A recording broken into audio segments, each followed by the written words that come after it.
Hello students, आव्या classes में आपका स्वागत है। आपके एग्जामिनेशन की तैयारी कैसे चल रही है? नीट 2020 आपके सर पे है और 26 जुलाई को एग्जामिनेशन होने वाला है। मैं आपके लिए नीट 2020 के लिए चैप्टर वाइज फिजिक्स के पास्ट ईयर के प्रॉब्लम्स एलॉन्ग विथ थ्योरी लेकर के आया हूँ। यहाँ पर आपको पास्ट ईयर के प्रॉब्लम्स भी मिलेंगे, साथ ही साथ हर एक प्रॉब्लम के साथ कंसेप्ट भी मिलेगा कि किस कंसेप्ट से ये प्रॉब्लम बना है। और उन सारे प्रॉब्लम्स को न केवल हम लोग ट्रेडिशनल मेथड से सॉल्व करेंगे, बल्कि कंसेप्चुअल मेथड से कम समय में कैसे सॉल्व करें वो भी देखेंगे। इसके साथ साथ एक एम्स का भी सीरीज शुरू कर रहा हूँ मैं, जिसमें मैं एम्स के पास्ट ईयर के प्रॉब्लम्स को भी आपके सामने लेकर के आऊँगा। सो ये बेसिकली चैप्टर वाइज प्रॉब्लम्स होंगे। नीट के 30 ईयर्स के होंगे और एम्स के 20 ईयर्स के होंगे। नीट का जो फर्स्ट वीडियो लेकर के आया हूँ वो आपको chapter number motion in straight line का है। इसमें टोटल 42 प्रॉब्लम डिस्कस किए जाएंगे और हर एक प्रॉब्लम काफ़ी कंसेप्चुअल तरीके से भी आपको बताए जाएंगे। एक नए नए कंसेप्ट भी होंगे। इसके अलावा इस वीडियो के लास्ट में मैं बहुत सारे अलग अलग एडिशनल कंसेप्ट भी बताऊंगा। इसमें कुछ कंसेप्ट बताए गए हैं और कुछ कंसेप्ट जो एम्स का सीरीज स्टार्ट हुआ है उसका जो पहला वीडियो होगा एम्स का मोशन इन स्ट्रेट लाइन उसमें होगा। तो आइए बिना टाइम वेस्ट किए हुए हम लोग एक करके प्रॉब्लम देखते हैं। पहला प्रॉब्लम आपको नीट 2018 से लिया गया है। ए toy car with charge Q moves on a frictionless horizontal plane surface under the influence of uniform electric field E. Due to this force QE, its velocity increases from 0 to 6 meter per second in 1 second duration. At that instant, the direction of field is reversed.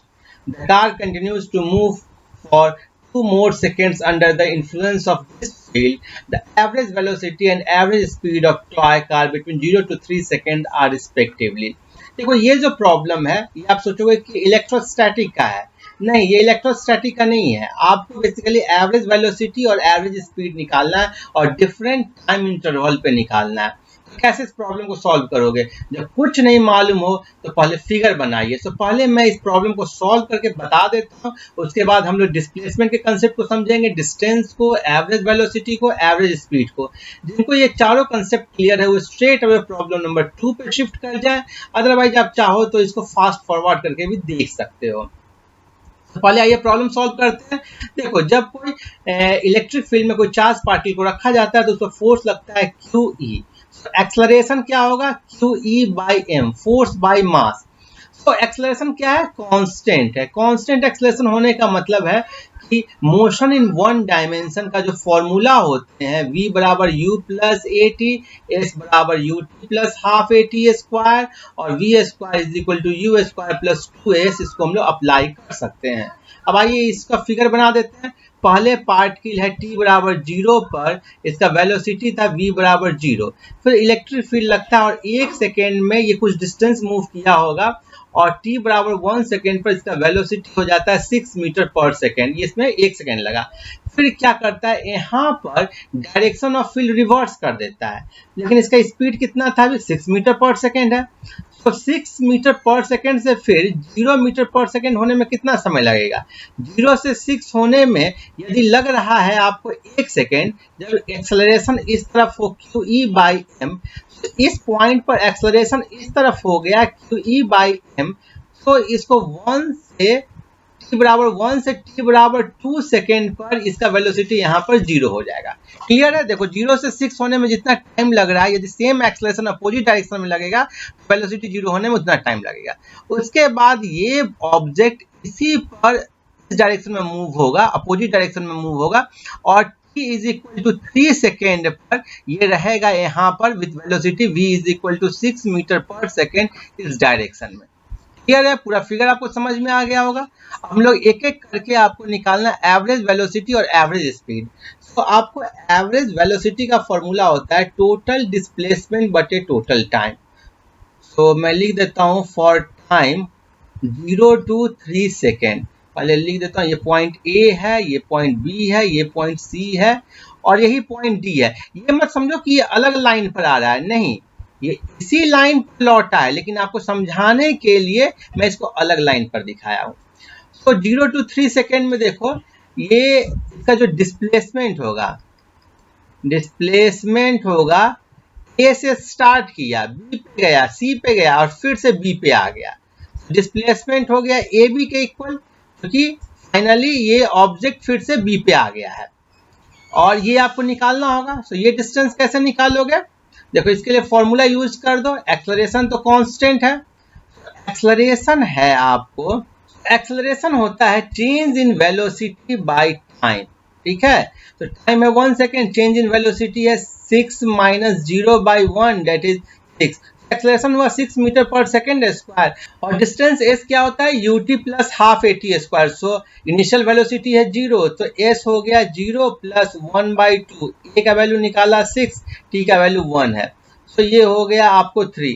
ये आ गया आपको 3, ये length 3 है, ये length 3 है, फिर ये length 3 है, तो ए बी क्या हो जाएगा इनिशियली 3 मीटर हो गया। और टाइम कितना हो गया? टाइम 3 हो गया, 1 सेकेंड जाने में, 1 सेकेंड इसमें, 1 सेकेंड इसमें, तो टाइम भी 3 हो गया। तो यदि मैं एवरेज वेलोसिटी की बात करूंगा, सो एवरेज वेलोसिटी हो गया displacement upon time that is 3/3 that is 1 meter per second. फिर आप निकाल लो डिस्टेंस का वैल्यू। सो डिस्टेंस का वैल्यू क्या हो जाएगा? देखो डिस्टेंस हो जाएगा A B plus B C plus फिर से आप कर दो सी डी बोलो या फिर आप बोलो सी बी, मीन्स कि यही जो डिस्टेंस है। तो ये आपको कितना हो जाएगा 3 plus 3 plus 3 that is 9 meter. और यहाँ से यदि मैं एवरेज स्पीड की बात करूँ तो एवरेज स्पीड होता है डिस्टेंस अपॉन टाइम। जिनको इन फॉर्मूला और सब कंसेप्ट में दिक्कत है उसके लिए मैं फॉर्मूला और ढंग से भी बताऊंगा। ये हो जाएगा 9/3 date is 3 meter per second. तो इस तरीके से इसका एवरेज वेलोसिटी होगा 1 meter per second, average speed होगा 3 मीटर पर सेकेंड। अब इसमें थोड़ा हम लोग चेंज कर देते हैं, इस फिगर को मैं बना देता हूँ और फिर आपको चेंज के साथ कंसेप्ट बताता हूँ। देखो मजा आ जाएगा जान करके। पार्टिकल इनिशियली यहाँ पर था ए पर, फिर आया बी पर, फिर गया सी पर, फिर सी से जो बी पे लौटा है उसको मैं नीचे में दिखाया हूँ। ये हो गया आपको डी तक। t is equal to 0, t is equal to 1, t is equal to 2, t is equal to 3। अब आप देखो कि ये 3 मीटर है, ये 3 मीटर है, ये 3 मीटर है। हम लोग 3 केस के लिए देखते हैं। पहला देखते हैं for time 0 to 1 second. 0 to 1 second में देखेंगे तो डिस्टेंस कितना हो जाएगा? डिस्टेंस हो जाएगा ए बी के, डिस्प्लेसमेंट भी उसी के बराबर होगा और एवरेज स्पीड क्या होगा? Average speed is equal to average velocity is equal to कितना आ गया आपको देखो 3 मीटर पर सेकेंड। और आप इसको लिख सकते हो initial plus final speed by 2। सो जब यदि कांस्टेंट एक्सेलरेशन होगा एवरेज स्पीड एवरेज वेलोसिटी को आप v प्लस यू बाई 2 लिख सकते हो यदि पार्टिकल एक ही डायरेक्शन में मूव कर रहा हो तो। सेकेंड आप सपोज करो कि टाइम लो for t is equal to 1 second to 2 second, 1 second to 2 second, तो उस केस में पार्टिकल क्या है? यहाँ से यहाँ तक आया है, तो इस केस में भी सेम रहेगा। तो एवरेज स्पीड एवरेज वेलोसिटी फिर से हो गया 3 मीटर पर सेकेंड। अब टाइम लो 0 to 2 सेकेंड, तभी पार्टिकल यहाँ से यहाँ तक आया है, एक ही लाइन में आया है, तो फिर यही हो जाएगा average speed is equal to average velocity is equal to 3 meter per second. अंतर आएगा तब जब हम लोग लेंगे for t is equal to 1 second to 3 second. ये वाला अच्छा एग्जाम्पल बनेगा। 1 सेकेंड 3 सेकेंड में पार्टिकल B से स्टार्ट करेगा, C पे गया और C से फिर D पे आ गया, मतलब B पे ही लौट गया। तो इस केस में डिस्प्लेसमेंट कितना हो गया? इस केस में आपको डिस्प्लेसमेंट हो गया 0 और डिस्टेंस कितना हो गया? डिस्टेंस हो गया 6 मीटर। एवरेज वेलोसिटी आपको आ गया 0 और एवरेज स्पीड हो गया क्या? देखो 6 divided by 2 that is 3 meter per second. Clear है? तो इस तरीके से इस प्रॉब्लम और एसोसिएटेड कंसेप्ट को हम लोग समझे। अब हम लोग इससे जुड़े हुए चीजों को देखेंगे जो यदि आपको आता है तो आप छोड़ सकते हो। हम लोग क्या क्या चीज इसमें समझेंगे? डिस्टेंस क्या होता है, डिस्प्लेसमेंट क्या होता है, एवरेज स्पीड क्या होता है, एवरेज वेलोसिटी क्या होता है और इसके इंपॉर्टेंट पॉइंट्स क्या है, हम लोग उसको तुरंत कवर करेंगे। तो पहला देखते हैं डिस्टेंस एंड डिस्प्लेसमेंट। डिस्प्लेसमेंट क्या होता है? चेंज इन पोजीशन वेक्टर, और आप बोल सकते हो vector joining initial to final position. Suppose करो कि कोई पार्टिकल ए पर है इनिशियली और फिर वहां से बी तक गया और इस रास्ते से गया, ये जो रास्ता दिखाया गया ना इस रास्ते से गया, एक्चुअल इसने रास्ता ऐसे करके ट्रेवल किया। तो जब ए पे था तो पोजीशन वेक्टर को हमने इसके ओरिजिन से इस पॉइंट को जोड़ने वाला जो वेक्टर था उसको बोला पोजीशन वेक्टर, और ये क्या हुआ आपको ओ ए कहलाया। इसको हम लोग आर ए भी बोल रहे हैं, position vector of point A. Similarly जब पॉइंट बी पे आया तो पोजीशन वेक्टर क्या कहलाएगा, ओरिजिन से ले गए लाइन को और इस पॉइंट को वेक्टर के रूप में जोड़ दिए, ये हुआ ओ बी, इसको हम लोग आर बी भी बोले। तो इन दोनों के बीच का चेंज क्या हुआ, ए से बी की तरफ जो लाइन है ये आया कैसे। ये आप ट्रायंगल ऑफ वेक्टर एडिशन से जानते हो कि एक वेक्टर के हेड में यदि दूसरे वेक्टर का टेल जोड़ते हैं तो जो सम होता है वो पहले के टेल से दूसरे के हेड तक होता है। क्लियरली यहाँ से क्या हो जाएगा, देखो O A plus A B is equal to O B, और क्लियरली ए बी हो जाएगा ओ बी माइनस ओ ए, और ए बी ही है आपको क्या, चेंज इन पोजीशन वेक्टर जिसको कि डिस्प्लेसमेंट बोलते हैं। ठीक है, तो पार्टिकल यहाँ से ऐसे आए किसी भी तरीके से घूम करके आए, कैसे भी आए, ठीक है, चेंज इन पोजीशन वेक्टर सेम रहेगा और एक यूनिक वैल्यू होगा। तो यही चीज लिखा गया, displacement R B minus R A, O B minus O A, that is A B, और डिस्टेंस क्या हो गया, ए से लेकर के बी तक आया जो कि एक्चुअल पाथ लेंथ है। एक्चुअल पाथ लेंथ जो लेंथ हुआ ना वो आपको डिस्टेंस होगा और डिस्प्लेसमेंट होगा चेंज इन पोजीशन वेक्टर। अब हम लोग मैग्नीट्यूड कैसे निकालते हैं, तो देखो डिस्प्लेसमेंट का मैग्नीट्यूड आपको हमेशा डिस्टेंस से कम होता है या इक्वल हो सकता है। तो बेसिकली डिस्प्लेसमेंट का मैग्नीट्यूड कैसे निकालेंगे वो हम लोग समझते हैं। सपोज करो कि पार्टिकल इनिशियली पॉइंट ए पे था, ए से बी पे आया, ये जो ए बी लाइन है इसके लॉन्ग, और फिर 60 डिग्री आपको एंटी क्लॉकवाइज डायरेक्शन में टर्न लिया और फिर वो बी से सी तक इस लाइन के लॉन्ग गया। सो आपको डिस्प्लेसमेंट क्या होगा, ए से सी तक का जो लाइन है ये बेसिकली इन दोनों वेक्टर का आपको वेक्टर एडिशन है। क्या है, वेक्टर एडिशन। अब दो वेक्टर का हम लोग एडिशन कैसे करते हैं, वो आइदर टेल टू टेल के बीच का एंगल लेते हैं या हेड टू हेड के बीच का एंगल लेते हैं।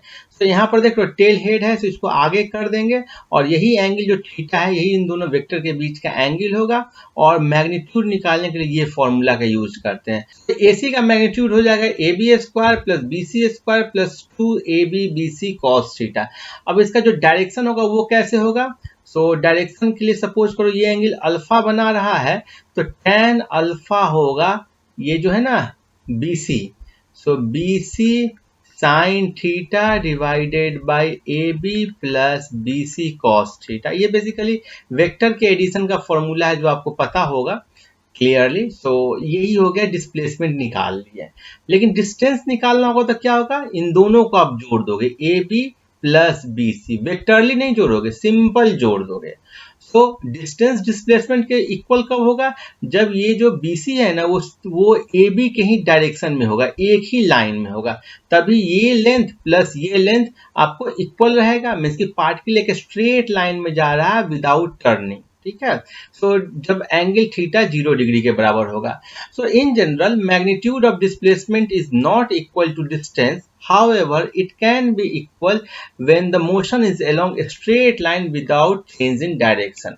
so इसमें कोई दिक्कत नहीं होना चाहिए, आप समझ गए हैं क्या डिस्टेंस होता है क्या डिस्प्लेसमेंट होता है। अब एक से ज्यादा डिस्प्लेसमेंट होगा तो कैसे जोड़ेंगे, सपोज करो कि पार्टिकल पहले ऐसे आया, फिर यहाँ से ऐसे गया, फिर यहाँ से ऐसे गया, फिर यहाँ से ऐसे गया, तो सबका आपको वेक्टर एडिशन करने के लिए एक के टेल से दूसरे के हेड पर रखते जाओ और ये पॉलीगॉन लॉ के हेल्प से पहले के टेल से लास्ट के हेड तक जो लाइन जोड़ दोगे तो यही हो जाएगा आपको डिस्प्लेसमेंट।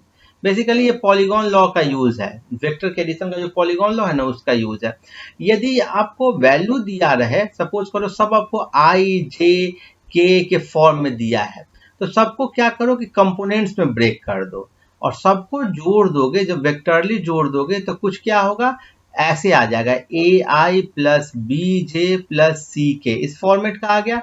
तो मैग्नीट्यूड निकालने के लिए square root A square plus B square plus C square कर देना। तो ऐसे करके आप एग्जाम में सॉल्व कर सकते हो।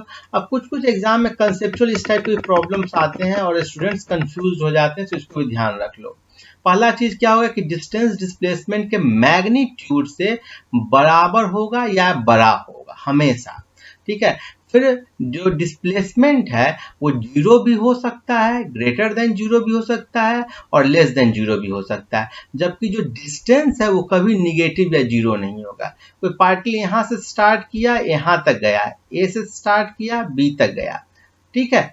अब ये तो डिस्टेंस डिस्प्लेसमेंट इक्वल हो गया, पार्टिकल फिर यहाँ से बी से लौट कर फिर ए तक आ गया, सो ए से बी तक गया, बी से ए तक गया, तो डिस्प्लेसमेंट कितना हो गया आपको, जीरो, ठीक है। लेकिन डिस्टेंस क्या हो गया, डिस्टेंस हो गया 2ab, ठीक है, 2ab। सो डिस्टेंस तो जीरो नहीं हुआ लेकिन डिस्प्लेसमेंट जीरो हो गया। अब पार्टिकल सपोज करो बी से फिर इधर से आने का और पीछे चला गया सी तक, सो तो डिस्प्लेसमेंट क्या हो गया, डिस्प्लेसमेंट हो गया आपको AC, ये इस डायरेक्शन में हो गया, आपने इस डायरेक्शन को माना है पॉजिटिव तो इस डायरेक्शन में हो गया, मींस कि निगेटिव हो गया। डिस्प्लेसमेंट निगेटिव भी हो सकता है, लेकिन डिस्टेंस क्या होगा, डिस्टेंस हो जाएगा आपको इस केस में AB plus BA plus AC, means कि 2AB प्लस AC। देख रहे हो डिस्टेंस कभी आपको निगेटिव नहीं होगा लेकिन डिस्प्लेसमेंट हो सकता है। फिर डिस्प्लेसमेंट हमेशा सिंगल वैल्यू होगा, जबकि जो डिस्टेंस होगा वो एक्चुअल पाथ पर डिपेंड कर रहा है, यहाँ से यहाँ तक जाना है तो डिस्प्लेसमेंट यही होगा, जबकि डिस्टेंस क्या होगा, कैसे आया उस पर सब डिपेंड कर रहा है, जिस रास्ते से आ जाएगा पूरा अंतरिक्ष घूमकर आ जाएगा तो डिस्टेंस उसी हिसाब से चेंज होगा। क्लियर है, आगे बढ़ते हैं। और फोर्थ कंसेप्ट है, for a moving particle distance can never decrease with time, जबकि डिस्प्लेसमेंट घट सकता है, और डिस्प्लेसमेंट घटने का मतलब क्या है कि पार्टिकल अपने इनिशियल पोजीशन की तरफ लौट रहा है। लाइक सपोज करो कि पार्टिकल यहाँ से यहाँ तक गया, ठीक है, तो अभी तो डिस्टेंस डिस्प्लेसमेंट के बराबर हो गया, अब जब इधर लौटने लगेगा तो डिस्प्लेसमेंट क्या होने लगेगा, घटने लगेगा, क्योंकि डिस्प्लेसमेंट क्या होगा, initial point two final point के बीच का चेंज इन पोजीशन वेक्टर। तो यदि घट रहा है डिस्प्लेसमेंट मतलब क्या है, पार्टिकल अपने ओरिजिनल पॉइंट की तरफ, इनिशियल पॉइंट की तरफ आ रहा है, जब इनिशियल पॉइंट पे पहुंच जाता है तब डिस्प्लेसमेंट का वैल्यू जीरो हो जाता है, लेकिन डिस्टेंस कभी नहीं घटता है। सो यही एक छोटा छोटा कंसेप्ट है लेकिन एग्जाम में काम आते हैं। अब हम लोग स्पीड और वेलोसिटी का कंसेप्ट देख लेते हैं, बिकॉज ये एवरेज स्पीड और एवरेज वेलोसिटी की बात हो रही थी।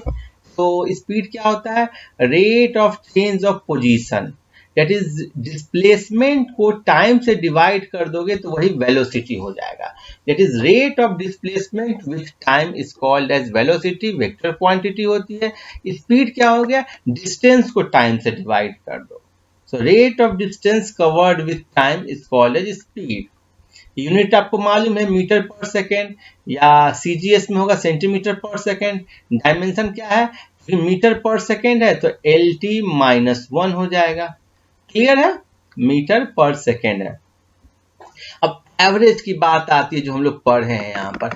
एवरेज देखो किसी इंटरवल में डिफाइन होता है, कोई एक इंटरवल में आपने देखा था t इज इक्वल टू 0 से t इज इक्वल टू 1, तो किसी भी इंटरवल में हो सकता है, वो 1 सेकेंड भी हो सकता है, 2 सेकेंड भी हो सकता है, आपको 5 माइक्रो सेकेंड भी हो सकता है, कुछ भी इंटरवल हो सकता है, लेकिन इंटरवल की बात होगी, किसी एक पर्टिकुलर टाइम इंस्टेंट पे नहीं होगा।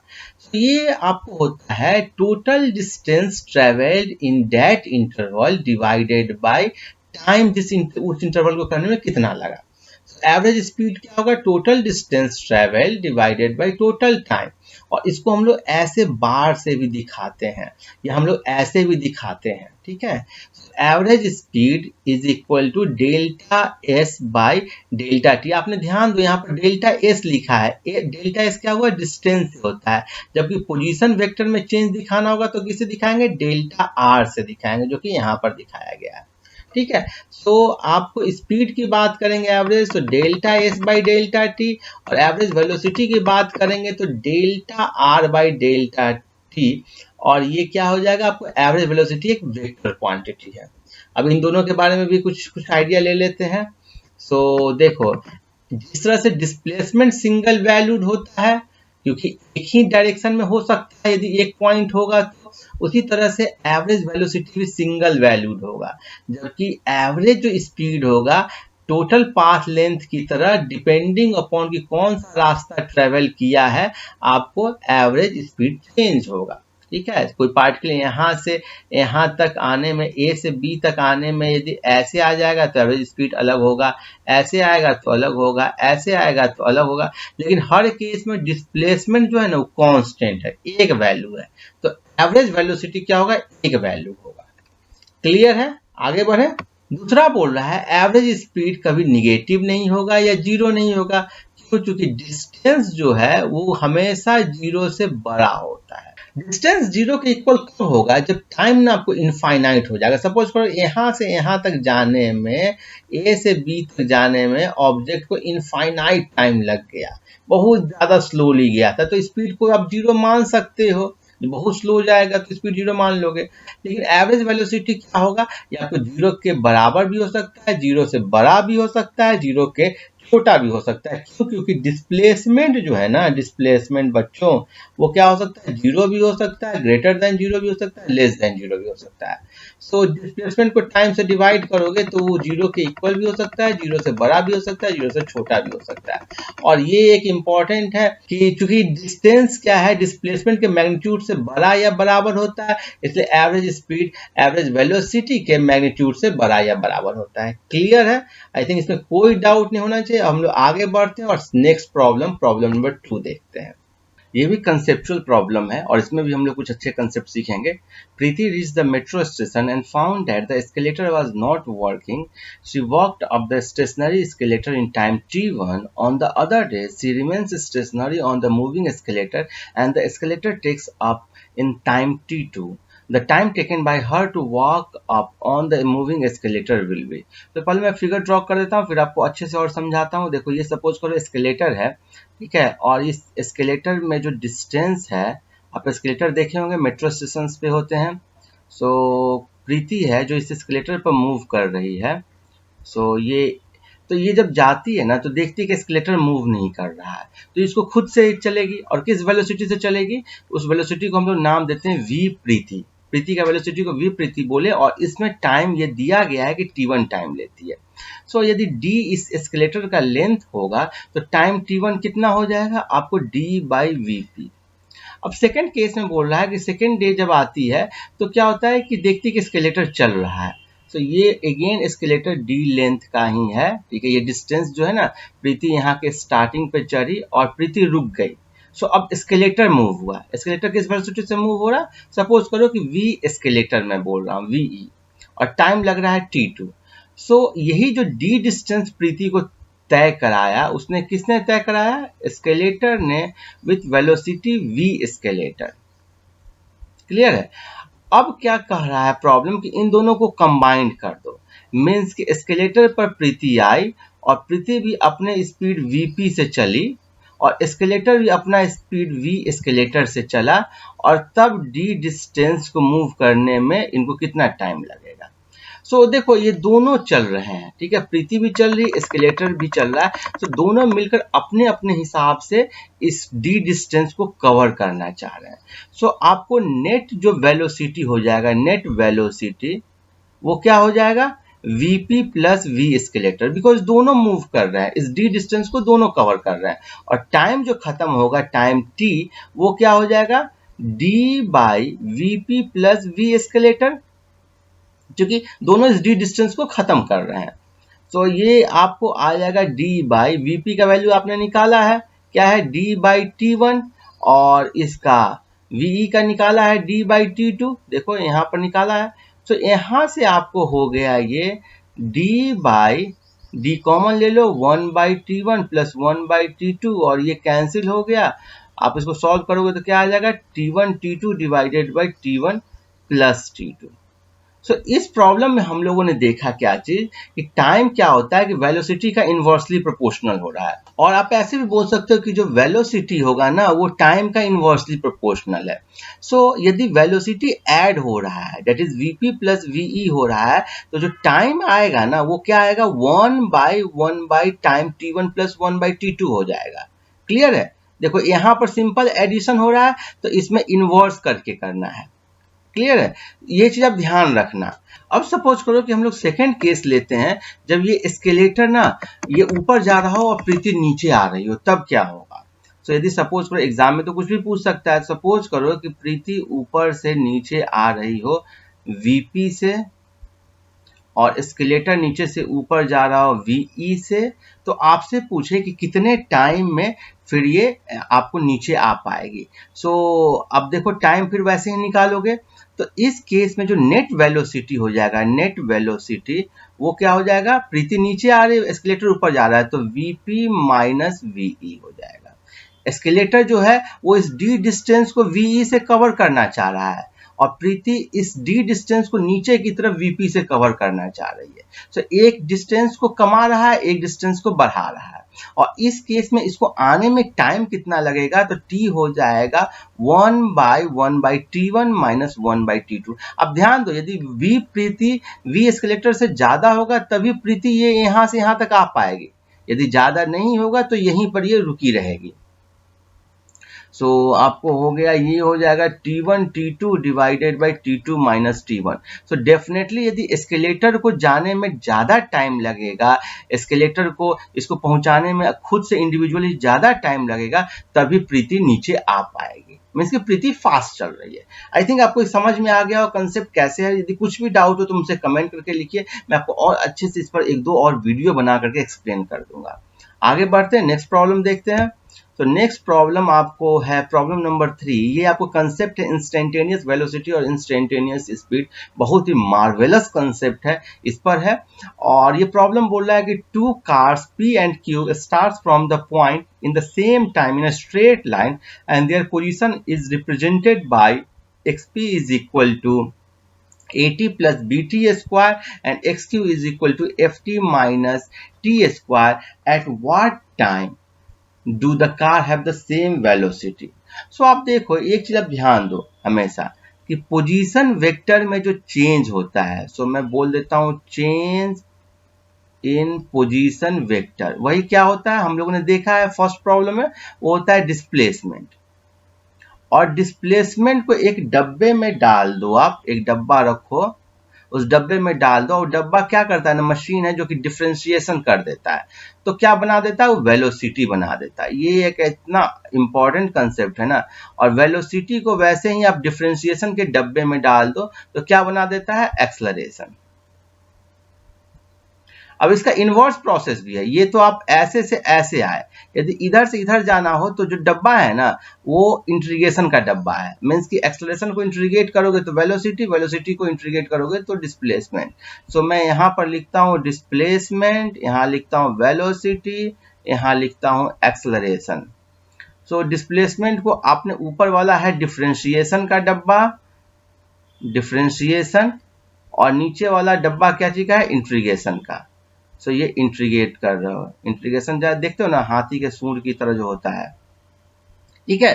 सो ये आप याद रखना हमेशा। अब आप देखो कि कार P का दिया गया है, जो पोजीशन है वो इससे रिप्रेजेंट होता है, सो बेसिकली यही आपको डिस्प्लेसमेंट हो गया। सो आप लिखोगे xpt क्या हो गया, at प्लस bt स्क्वायर, इसको डिफरेंशिएट कर दोगे, that is dxp by dt, तो ये क्या हो जाएगा, वेलोसिटी हो जाएगा कार P का। सो मैं लिखूंगा vp, लिख दूंगा वेलोसिटी ऑफ कार P। और डिफरेंशिएशन आपको जानते हो t to the power n का डिफरेंशिएशन क्या होता है, ntn माइनस 1, तो ये याद रखना। तो ये हो गया t का पावर 1 है यहाँ पर, तो ये a हो गया प्लस 2bt हो गया, ठीक है। सो ये हो गया आपको वेलोसिटी ऑफ कार P। वैसे ही वेलोसिटी ऑफ कार Q निकालोगे तो क्या लिखोगे, dxq बाई dt, और xq का वैल्यू दिया गया है ft माइनस t स्क्वायर। सो इसको डिफरेंशिएट करो, इसमें t का पावर 1 है तो f हो जाएगा, और ये हो जाएगा क्या हो जाएगा, देखो माइनस 2t। सो ये आ गया velocity of P and velocity of Q। आपको ये कैलकुलस का ये एक बेसिक कंसेप्ट है जो आपको ध्यान रखना होगा, ये वाला फॉर्मूला आपको ये याद रखना होगा। t का जब डिफरेंशिएट करते हैं तो क्या होता है, 1 होता है, t स्क्वायर को डिफरेंशिएट करते हैं तो क्या होता है, 2t होता है, tq को डिफरेंशिएट करते हैं तो क्या होता है, 3t स्क्वायर होता है। तो ये सब थोड़ा याद रखिएगा। तो ये vp is equal to vq कर दीजिएगा, क्योंकि बोल रहा है कि इक्वल सेम वेलोसिटी है, same velocity means equal velocity, और a प्लस 2bt हो गया f माइनस 2t, और इन दोनों को आप क्या कर दोगे, इक्वल जब किए तो हो गया f minus a is equal to 2b plus 2 into T, और टाइम t यहाँ से निकल गया f minus A divided by 2 1 plus B. कितनी आसानी से ये प्रॉब्लम सॉल्व हो गया, सबसे ये प्रॉब्लम सॉल्व होना चाहिए, बहुत ही आसान प्रॉब्लम है। तो ये तो हुआ कि हम लोगों ने इस प्रॉब्लम को सॉल्व किया। अब हम लोग कुछ इससे कंसेप्ट भी समझ लेते हैं, ठीक है, क्योंकि एग्जाम में तो यही प्रॉब्लम है, कोई जरूरी नहीं है। सो हम लोगों ने देखा कि वेलोसिटी ऑफ क्यू आया, ये कितना था, f माइनस 2t आया, और वेलोसिटी ऑफ p आया a प्लस 2bt।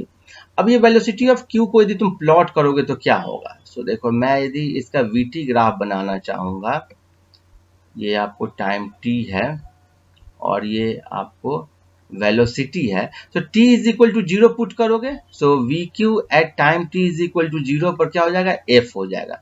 सो ये f हो गया। फिर velocity at q at time t is equal to f by 2 पे क्या होगा। देखो, आपको ये फाइंड आउट यदि करना है कि वेलोसिटी किस पॉइंट पर 0 हो रहा है। सो वी क्यू यदि 0 कर दोगे तो f minus 2t is equal to 0 और t is equal to f by 2। So f by 2 पर वेलोसिटी का वैल्यू 0 हो गया। सो ये आप यदि f बाई 2 ले लिए तो वेलोसिटी का 0 हो गया, और यदि आप f लिए, ये लीनियर है, ये इक्वेशन क्या है, लीनियर है।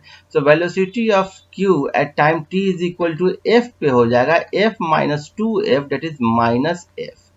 सो ये आपको ऐसा होगा कि f टाइम पे जो वेलोसिटी होगा ना, वो आपको माइनस f हो गया, और 0 पे हो गया ये। सो ये बेसिकली आपको यही लाइन हुआ। तो ये क्या हुआ, वेलोसिटी ऑफ q का ये कर्व हुआ। अब यदि मैं बोलूं कि ये तो वेलोसिटी है पॉजिटिव और ये वेलोसिटी निगेटिव हो गया, इसका मतलब क्या है, मीन्स कि particle t is equal to 0 पर आपको इसका v velocity, initial velocity f से स्टार्ट किया और चलते गया, जैसे टाइम f बाई 2 आया। सो ये t बराबर 0 है, ये time t is equal to f by 2 है। इसका वेलोसिटी क्या हो गया, इनिशियल वेलोसिटी था f, यहाँ पर वेलोसिटी हो गया 0। क्यों 0 हुआ, क्योंकि इस पर एक एक्सेलरेशन लग रहा था। क्या लग रहा था, एक एक्सेलरेशन अपोजिट डायरेक्शन में। अपोजिट डायरेक्शन में जो एक्सेलरेशन लगता है उसको हम लोग क्या बोलते हैं, रिटार्डेशन। और रिटार्डेशन कैसे निकालते हो, वेलोसिटी को एक डब्बे में डाल देते हो जो उसको डिफरेंशिएट कर देता है, मीन्स कि d बाई डी टी कर देगा। तो डिफरेंशिएट कर देगा तो वैल्यू कितना आ जाएगा, देखो -2। सो बेसिकली इस पर आपको 2 मीटर पर सेकेंड स्क्वायर का इस डायरेक्शन, अपोजिट डायरेक्शन में एक एक्सेलरेशन लगता है जो कि इसके स्पीड को कमाता है, और उसके बाद इसी एक्सेलरेशन के कारण पार्टिकल फिर अपोजिट डायरेक्शन में मूव करने लगता है, और फिर f बाई 2 टाइम के बाद, दैट इज जब टाइम का value t is equal to f होता है, तो पार्टिकल का वेलोसिटी क्या होता था, f होता है अपोजिट डायरेक्शन में, जिसको यहाँ पर माइनस f से दिखाया गया है। क्लियर है, आपको कोई डाउट हुआ तो मैं फिर से बताता हूँ। t इज इक्वल टू 0 पर पार्टिकल की इनिशियल वेलोसिटी f से स्टार्ट किया, आगे बढ़ता गया, पीछे की तरफ एक्सेलरेशन लग रहा था, particle t is equal to f by 2 पर रुक गया, मोमेंटरली रुका, जस्ट रुका, फिर पार्टिकल अपोजिट डायरेक्शन में चलना शुरू किया, और time t is equal to f पर इसका हो गया f वेलोसिटी अपोजिट डायरेक्शन। तो आप जानते हो कि स्पीड कभी निगेटिव नहीं होता है, ठीक है। तो किसी पर्टिकुलर टाइम पे यदि वेलोसिटी निगेटिव है तो वहां पर स्पीड निकालने के लिए आप उसका मैग्नीट्यूड लोगे। तो मैग्नीट्यूड लेना मतलब ये जो है ना लाइन, ये लाइन, इसी लाइन के रिस्पेक्ट में इसका मिरर इमेज बना दो, ठीक है, मिरर इमेज बना दो। सो मिरर इमेज बनाओगे मीन्स कि यहाँ पर एक मिरर रख करके इमेज बनाओगे तो यही हो जाएगा। सो बेसिकली स्पीड का जो होगा ना कर्व, वो यही होगा। क्लियर है। अब आपको नेक्स्ट पूछता है, मैं यहां पर लिख देता हूं, speed is equal to modulus of velocity. In fact ये बोलोगे आप इंस्टेंटेनियस स्पीड, जिसके बारे में हम लोग और अभी समझेंगे, किसी पर्टिकुलर टाइम इंस्टेंट पर जो स्पीड होता है। अब आपसे एक और कंसेप्ट है कि इसका आपको डिस्टेंस कितना ट्रेवल किया। आपने पार्टिकल यहाँ ए से स्टार्ट किया, बी पर गया, फिर घूम करके फिर से ए पर आ गया, तो नेट इसका कितना, इसका डिस्प्लेसमेंट किया, तो डिस्प्लेसमेंट हो गया 0, और डिस्टेंस हो गया, यदि ये डिस्टेंस x है तो डिस्टेंस हो गया 2x। अब इस कर्व से भी यहां से ध्यान दो, यहां पर ये जो एरिया है वही इस एरिया के बराबर है। यही है कि ये आपको ऊपर है तो आप पॉजिटिव साइन ले लोगे, नीचे है तो ये निगेटिव साइन ले लोगे। सो आपको इन दोनों एरिया को जोड़ दोगे तो ये पॉजिटिव और निगेटिव मिल करके क्या बना देगा, जीरो। जीरो बना दिया तो डिस्प्लेसमेंट हो गया zero. So velocity time graph में जब एरिया होता है वो आपको किसके बराबर होता है, डिस्प्लेसमेंट के बराबर। और स्पीड टाइम ग्राफ में देखो ये एरिया पॉजिटिव है और ये एरिया भी पॉजिटिव है और दोनों इक्वल है, तो पॉजिटिव पॉजिटिव मिलकर के क्या बन गया, इक्वल। दो पॉजिटिव मीन्स कि दो इक्वल पॉजिटिव, जिसको आप 2x बोल दिए, जो यहाँ पर डिस्टेंस है। सो स्पीड टाइम ग्राफ में जो एरिया होता है वो डिस्टेंस देता है और वेलोसिटी टाइम ग्राफ में जो एरिया होता है वो डिस्प्लेसमेंट देता है। इस कंसेप्ट को हम लोग एम्स के जो प्रॉब्लम डिस्कस की उसमें बहुत अच्छे से समझे हैं। सो आइए अब जो इस पर्टिकुलर प्रॉब्लम का कंसेप्ट है उसको समझ लेते हैं, फिर नेक्स्ट प्रॉब्लम देखेंगे। और इस पर्टिकुलर प्रॉब्लम का कंसेप्ट है इंस्टेंटेनियस स्पीड, इंस्टेंटेनियस वेलोसिटी और इसके इंपॉर्टेंट कंसेप्ट। सो इंस्टेंटेनियस क्या होता है, किसी पर्टिकुलर टाइम इंस्टेंट पे। सो आप देखो यहाँ पर यदि आपको पोजीशन में टाइम ग्राफ दिया गया, यहाँ पर टाइम है, यहाँ पर पार्टिकल का पोजीशन है। सो ये पोजीशन वेक्टर है, हम लोगों ने डिस्प्लेसमेंट में देखे थे ए का, ये पोजीशन वेक्टर है, बी का डिस्प्लेसमेंट होगा ए से बी तक का ये वेक्टर। अब ये यदि पूरे टाइम डेल्टा टी में किया है तो हम बोलते हैं यदि इस पॉइंट पर क्या है उसका वेलोसिटी, तो उसके लिए क्या करना होगा, डेल्टा टी टाइम को घटा करके इस पर्टिकुलर पॉइंट पे लाना होगा, मींस डेल्टा टी टाइम को जीरो के बराबर करना होगा। सो जब भी किसी टाइम इंस्टेंट पर वेलोसिटी की बात करेंगे तो वो क्या होगा, इंस्टेंटेनियस वेलोसिटी होगा। वैसे ही यदि आप बोलोगे ये जो एक्चुअल जिस पाथ से आया वो तो डिस्प्लेसमेंट का पाथ था, एक्चुअल पाथ देखोगे यही था एक्चुअल पाथ। सो किसी भी टाइम इंस्टेंट पर जो वेलोसिटी है उसके बारे में बात करोगे तो क्या होगा, वो इंस्टेंटेनियस स्पीड, क्योंकि एक्चुअल पाथ की बात हो रही है। सो इस यहां पर स्पीड निकालेंगे क्या करोगे, जो टाइम डेल्टा टी है उसको जीरो करोगे। तो यही चीज लिखा गया है, instantaneous speed is equal to limit delta T tends to zero delta S by delta T. Delta S by delta T क्या है, एवरेज स्पीड है। So average speed time interval में है और उस टाइम इंटरवल को घटा करके उस पर्टिकुलर पॉइंट पे ले आओगे तो आपको क्या हो जाएगा, इंस्टेंटेनियस स्पीड। कभी गाड़ी चलती है तो तेज भी चलती है, धीरे भी चलती है, कभी रुक भी जाती है, लेकिन ओवरऑल देखते हो ना पूरे टाइम इंटरवल में तो उसको एवरेज बोलते हैं। और किसी पर्टिकुलर इंस्टेंट पे बोलोगे तो उसको बोलेंगे इंस्टेंटेनियस। यदि डाउट है तो मैं एक बार फिगर से फिर से बताता हूँ। सपोज करो ए से बी तक पार्टिकल आ रही है, यहाँ पर उसका आपको स्पीड है 30 किलोमीटर पर आवर। थोड़ा और आगे आई, यहाँ पर उसका 20 किलोमीटर पर आवर है, यहाँ पर उसका है जीरो, रुक गई थी, फिर चली, फिर यहाँ पर हो गया 50, फिर यहाँ पर हो गया 70, फिर यहाँ पर रुक गई। तो ओवरऑल यदि एवरेज निकाला गया पूरा टाइम इंटरवल में तो ये आया 40, लेकिन यहाँ पर तो 50 था, यहाँ पर तो 70 था, यहाँ पर हो सकता है 60 हो। सो यही चीज हो गया इंस्टेंटेनियस। तो आपको आई थिंक कंसेप्ट क्लियर होगा। उसी तरीके से यदि हम इंस्टेंटेनियस वेलोसिटी की बात करें तो इंस्टेंटेनियस वेलोसिटी होता है rate of change of displacement with time at certain instant of time. So किसी पर्टिकुलर टाइम इंस्टेंट पर rate of change of displacement क्या है, वो इंस्टेंटेनियस वेलोसिटी होगा। So limit delta T tends to zero delta R by delta T that is D R by D T. Clear है, कोई दिक्कत नहीं होना चाहिए। अब हम लोग आपको देखते हैं कि जब आपको डिस्प्लेसमेंट टाइम का फंक्शन दिया रहता है तो उसे वेलोसिटी कैसे निकालते हैं और स्पीड कैसे निकालते हैं। तो देखो डिस्प्लेसमेंट यदि आपको दिया गया है x is equal to minus A T plus B T square, तो इंस्टेंटेनियस वेलोसिटी निकालने के लिए आप इसको डिफ्रेंशिएट कर दोगे तो आ गया आपको इंस्टेंटेनियस वेलोसिटी।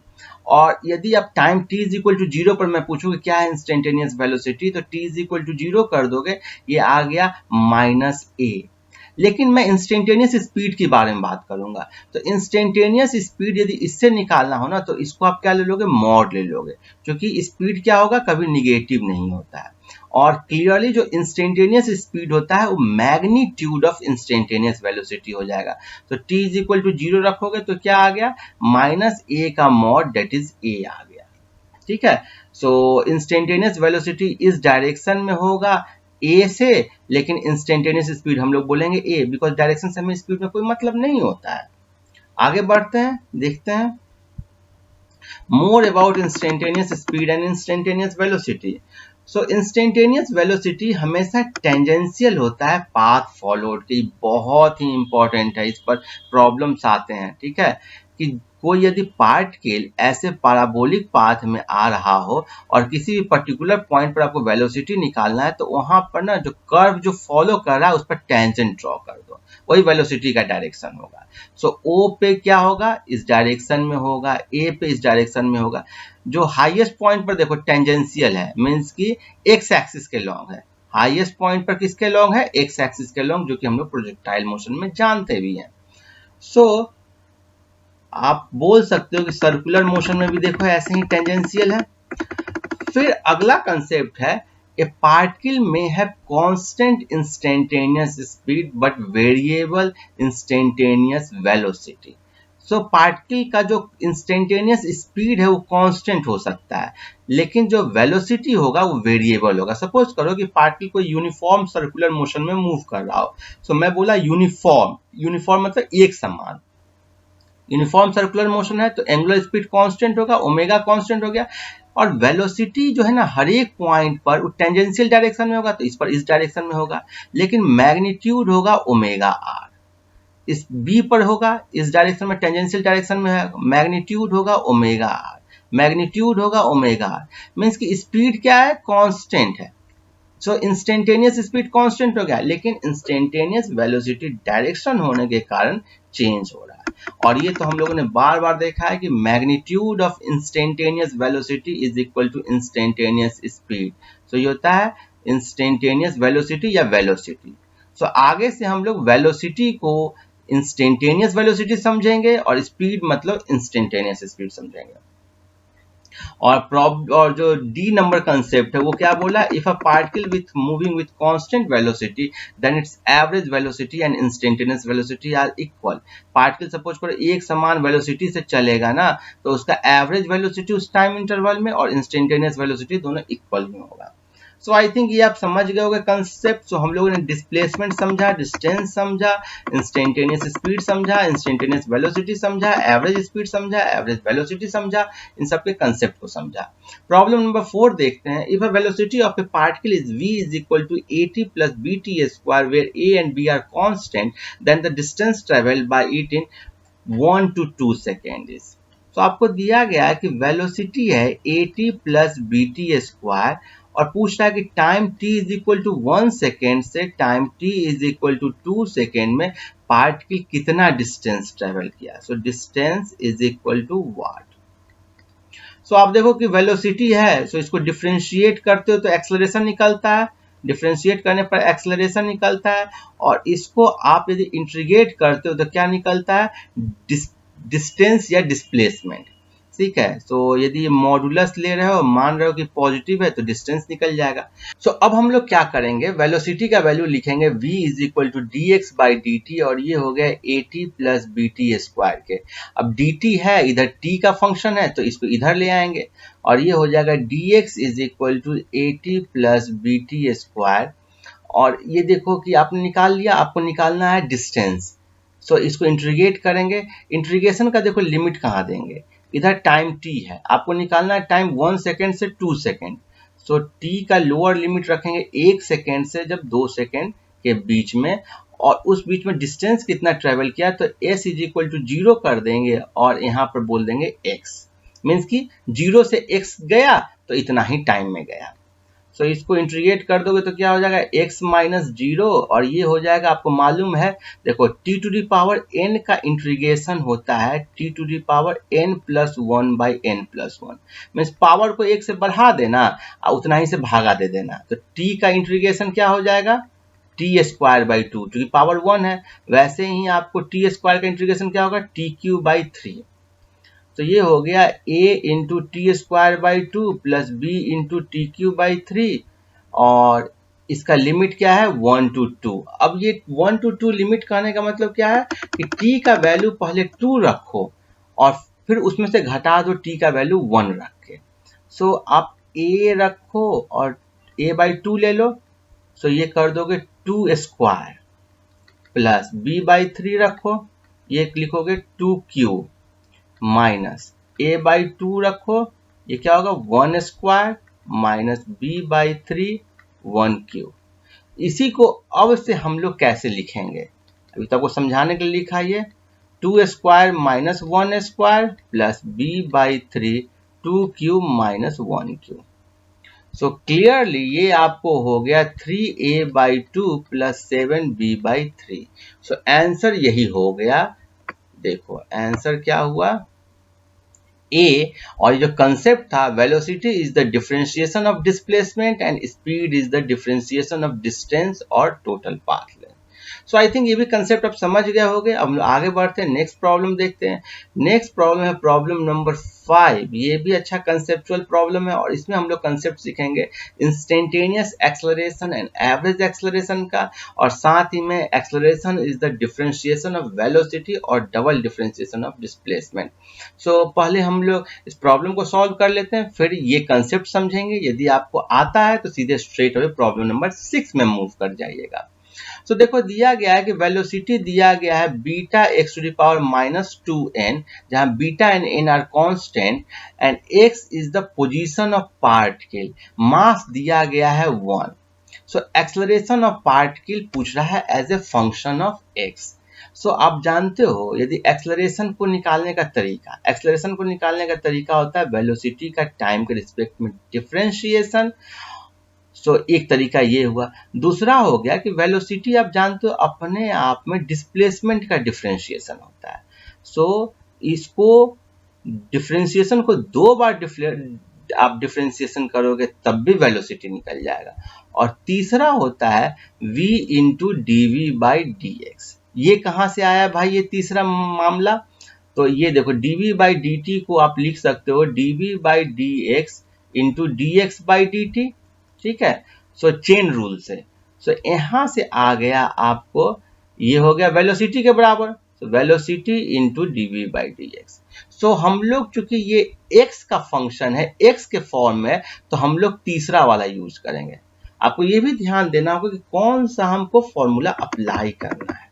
सो हम लोग यहाँ पर लिखेंगे acceleration is equal to v into d v by D x, और v का वैल्यू क्या हो गया beta x to the power minus 2n, और इसको डिफरेंशिएट कर दो तो d by D x beta x to the power minus 2n।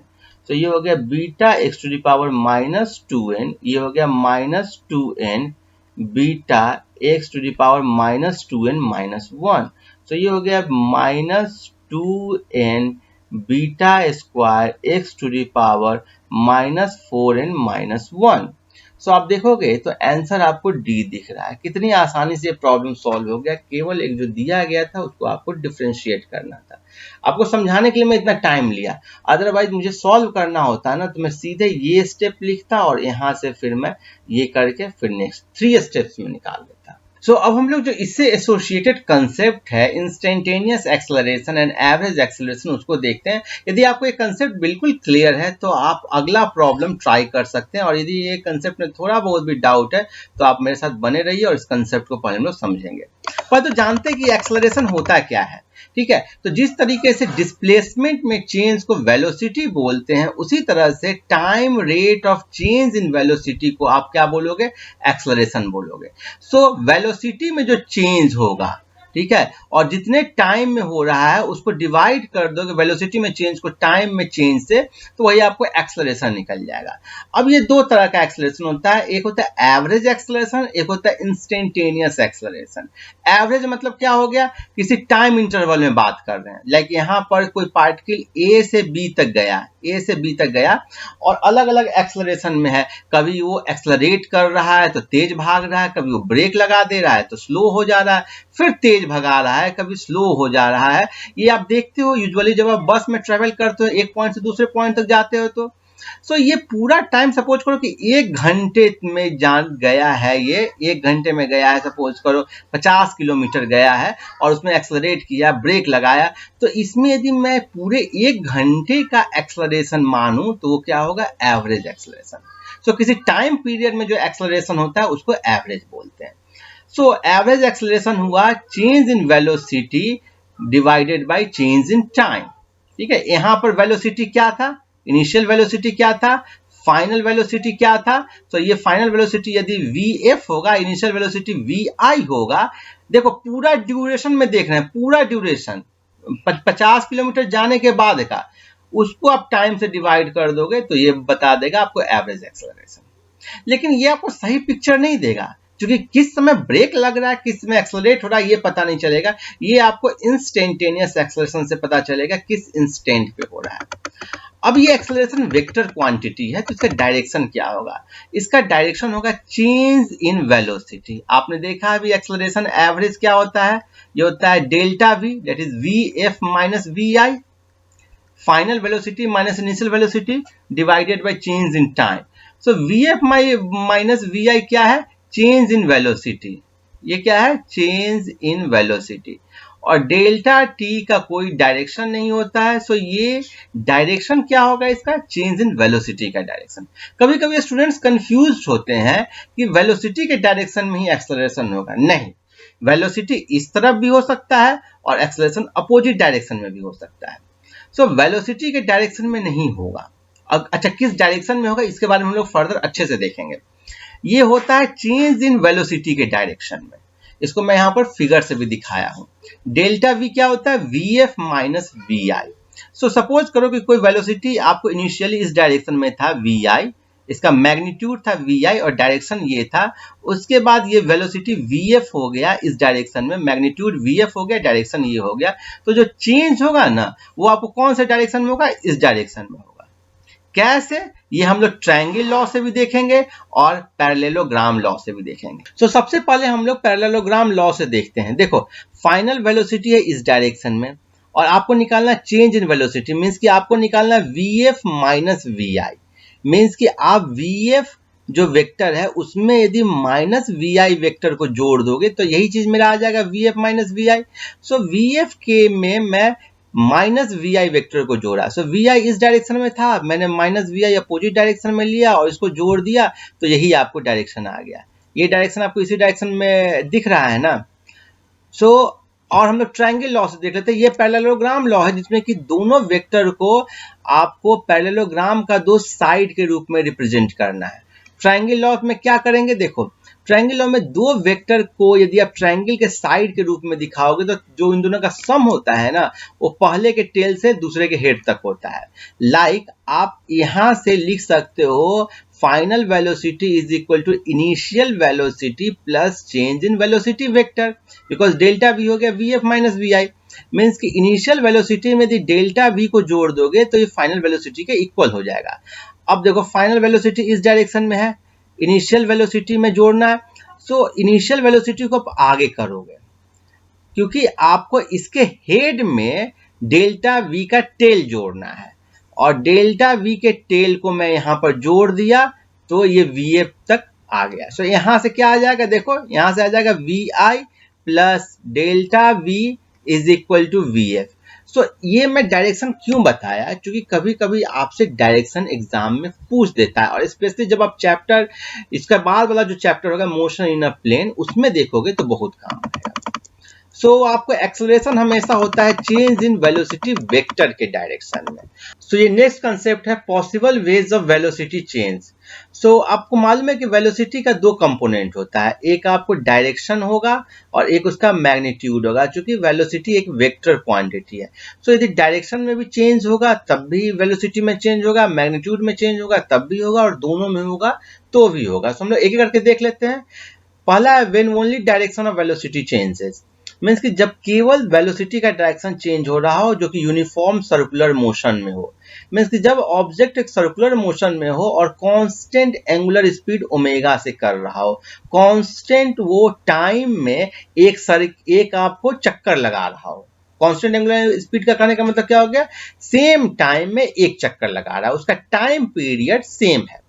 तो जो टेंजेंशियल वेलोसिटी होता है v वो क्या होता है r ओमेगा, हर जगह आपको r ओमेगा होगा। क्या, उसका टेंजेंशियल स्पीड बोलो, मीन्स की वेलोसिटी का मैग्नीट्यूड। लेकिन डायरेक्शन आप देखोगे तो क्या हो रहा है, चेंज हो रहा है। क्यों चेंज हो रहा है, क्योंकि जो एक्सेलरेशन है ना वो सेंटर की तरफ लग रहा है। किसकी तरफ लग रहा है, सेंटर की तरफ। और जो वेलोसिटी और एक्सेलरेशन के बीच में जो एंगल है ना, वो हर एक पॉइंट पर 90 डिग्री है। आप किसी पॉइंट पर वेलोसिटी का डायरेक्शन देखो, एक्सेलरेशन का डायरेक्शन देखो, एंगल देखो, 90 डिग्री है। So when angle between V and A is 90 degree, then only direction of velocity changes. ठीक है, मैग्नीट्यूड क्या रहेगा, सेम रहेगा।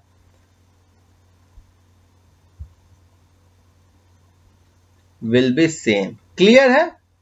सो इस केस में एक्सेलरेशन परपेंडिकुलर टू वेलोसिटी होगा, लाइक यूनिफॉर्म सर्कुलर मोशन। दूसरा होगा जब मैग्नीट्यूड केवल चेंज होगा। सपोज करो कोई ऑब्जेक्ट इस डायरेक्शन में जा रहा हो, वन डायमेंशनल मोशन में, एक स्ट्रेट लाइन में जा रहा हो, और एक्सेलरेशन भी उसी डायरेक्शन में लगे, तो आपको मालूम है कि वेलोसिटी क्या होता है, बढ़ जाता है। जैसे कि कोई कार रोड पे चल रहा हो और एक्सेलरेट कर दे तो बढ़ जाता है। उसी तरीके से रोड पर चल रहा हो कोई कार भी वेलोसिटी से, और पीछे की तरफ लग जाए एक्सेलरेशन, मींस कि ब्रेक लग जाए, पीछे की तरफ एक्सेलरेशन लगेगा, जिसको हम लोग रिटार्डेशन बोलेंगे, तो उस केस में वेलोसिटी क्या होता है, डिक्रीज हो जाता है। लाइक आप बोल सकते हो, इसका एक पिकुलियर एग्जांपल है मोशन अंडर ग्रेविटी। ठीक है, मींस कि किसी ऑब्जेक्ट को गिराते हैं ऊपर से नीचे की तरफ, तो उसका वेलोसिटी इंक्रीज होता है, बिकॉज आपको ग्रेविटेशनल फोर्स नीचे की तरफ लग रहा है। So when acceleration is parallel और anti parallel to velocity, then only magnitude changes. अब ये दोनों कब चेंज होता है, मैग्नीट्यूड भी और डायरेक्शन भी वेलोसिटी का, यदि आपको एक्सेलरेशन का दो कंपोनेंट हो, एक कंपोनेंट हो जो कि परपेंडिकुलर टू वेलोसिटी है, और एक पैरेलल और anti parallel to velocity. Like आप यदि प्रोजेक्टाइल मोशन देखोगे, तो प्रोजेक्टाइल मोशन में ये आपको एक्सेलरेशन हमेशा किस तरफ लगेगा, नीचे की तरफ लगेगा, जी, और वेलोसिटी क्या होगा, हर एक पॉइंट पर कर्व के टेंजेंट अलोंग है। तो आप देख रहे हो जी और वेलोसिटी के बीच का जो एंगल है ना, वो चेंज हो रहा है। और बेसिकली दो कंपोनेंट है वेलोसिटी का, एक है जो जी के अलोंग है, लाइक आप देखोगे, ये देखो, इसी को वेलोसिटी को हम दो कंपोनेंट में ब्रेक करेंगे, एक इस डायरेक्शन में होगा, एक ऊपर की तरफ होगा। सो ऊपर की तरफ वाला जो कंपोनेंट होगा ना, उसका वेलोसिटी क्या होगा, घटता जाएगा, बिकॉज जी नीचे की तरफ लग रहा है। सो ये आपको ये जो कंपोनेंट है वेलोसिटी, ये डिक्रीज क्यों होगा, क्योंकि एक्सेलरेशन इसके एंटी पैरेलल में है, और जो परपेंडिकुलर वाला है ना, वो केवल उसके डायरेक्शन को चेंज करेगा। क्लियर है, आगे बढ़ते हैं और नेक्स्ट कंसेप्ट देखते हैं, इंस्टेंटेनियस एक्सेलरेशन। ये भी मैं पहले बोल चुका हूं, किसी पर्टिकुलर इंस्टेंट पे जो एक्सेलरेशन होता है उसको बोलते हैं इंस्टेंटेनियस एक्सेलरेशन। और इसको निकालने का तरीका क्या होता है कि जो वेलोसिटी का इक्वेशन दिया गया है ना, उसको आपको टाइम के रिस्पेक्ट में डिफरेंशिएशन करना है। अब इसको एक्सेलरेशन का दो तीन फॉर्मूला होता है। पहला होता है जब वेलोसिटी को डिफरेंशिएट किए, जो कि आपको ये आ गया। फिर दूसरा चेन रूल से हम लोग देखेंगे, देखो dv बाई dt को क्या लिख सकते हो, dv by dx into dx by dt। So clearly ये dv बाई dx तो dv बाई dx रहा, और dx बाई dt को आप v लिख दिए।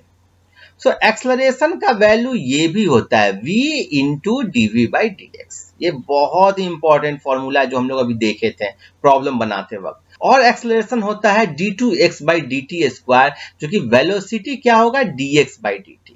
सो क्लियरली एक्सेलरेशन का तीन फॉर्मूला एकदम याद कर लीजिए, acceleration is equal to dv by dt, d2x by dt square and v into dv by dx। Important है, ये तीनों आपको बिल्कुल याद होना चाहिए।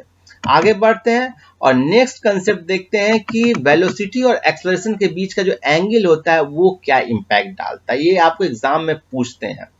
लाइक वन डायमेंशनल मोशन के बारे में बात करें तो एक्सेलरेशन और वेलोसिटी के बीच में एंगल आइदर 0 डिग्री होता है और 80 डिग्री होता है, और हम लोग इसको यूजुअली मानते हैं कि ये एंगल चेंज नहीं हो रहा है।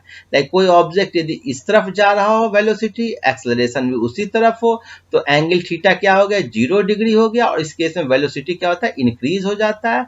वेलोसिटी उसी डायरेक्शन में हो, एक्सेलरेशन अपोजिट हो, तो थीटा हो गया 180 डिग्री, जिसको एंटी पैरेलल बोलते हैं, और इस केस में जो वेलोसिटी होगा वो आपको डिक्रीज कर जाएगा। क्लियर है। नेक्स्ट है टू डायमेंशनल मोशन के बारे में बात करते हैं। टू डायमेंशनल मोशन में जो एंगल होगा ना वो 0 डिग्री और 180 डिग्री से अलग होगा और ये टाइम के अनुसार चेंज करेगा, जैसा हम लोगों ने प्रोजेक्टाइल में देखा है।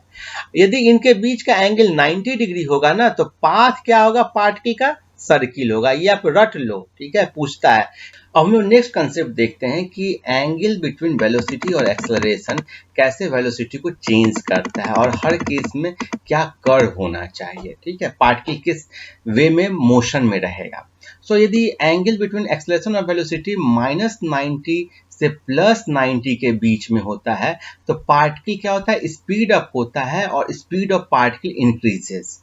लाइक सपोज करो कोई ऑब्जेक्ट है जो इस तरफ जा रहा है और एक्सेलरेशन आपको इधर में से किसी भी एंगल पर है, किसी भी एंगल, ये आपको -90 डिग्री है, ये आपको +90 डिग्री है। तो इसके बीच में एक्सेलरेशन इसमें से किसी भी एंगल पर है, मीन्स कि फोर्स आपको ये सब किसी भी एंगल पर है। सो आप देख रहे हो फोर्स का एक कंपोनेंट आपको या एक्सेलरेशन का एक कंपोनेंट इस वेलोसिटी के अलोंग होगा। सो आप बोल सकते हो कि वो जो कंपोनेंट होगा ना उसको पैरेलल कंपोनेंट बोल रहे हो, एक्सेलरेशन का पैरेलल कंपोनेंट, और वो कंपोनेंट वेलोसिटी को क्या कर देगा, बढ़ा देगा या स्पीड को बढ़ा देगा। सो 90 +90 से -90 के बीच में कुछ भी रहेगा ना तो क्या होगा, आपको स्पीड को बढ़ाएगा। अब यदि +90 से +270 के बीच में होगा, सपोज करो कि इधर तरफ ऑब्जेक्ट जा रहा हो v वेलोसिटी से और ये बोला है कि +90 से बड़ा और +270 से छोटा, मीन्स कि -90 और +90 के बीच में इधर में कहीं पर लगे। सो इस केस में क्या होगा, देखो इस केस में इसका जो एक कंपोनेंट होगा ना वो वेलोसिटी के एंटी पैरेलल होगा। क्या होगा, एंटी पैरेलल, और एक कंपोनेंट क्या होगा, वेलोसिटी के परपेंडिकुलर होगा। तो इसको हम लोग बोल देते हैं v एंटी पैरेलल। ये हो गया एक्सेलरेशन एंटी पैरेलल, और ये क्या करेगा, स्पीड को डिक्रीज कर देगा। क्लियर है। जो परपेंडिकुलर कंपोनेंट है ना उसका तो कोई रोल ही नहीं है। अब यदि एक्सेलरेशन और वेलोसिटी के बीच का एंगल 90 डिग्री होगा तो स्पीड क्या होगा, रिमेन्स कांस्टेंट रहेगा, केवल डायरेक्शन ऑफ वेलोसिटी चेंज होगा। क्या होगा, डायरेक्शन ऑफ वेलोसिटी चेंजेस, जो कि हम लोगों ने सर्कुलर मोशन में देखा। क्लियर है। आगे बढ़ते हैं और नेक्स्ट कंसेप्ट देखते हैं। So acceleration can be positive, 0 or negative. Positive acceleration means velocity increasing with time. Clear है। आपको पॉजिटिव एक्सेलरेशन है मीन्स की वेलोसिटी के डायरेक्शन में है और वो वेलोसिटी को बढ़ा रहा है।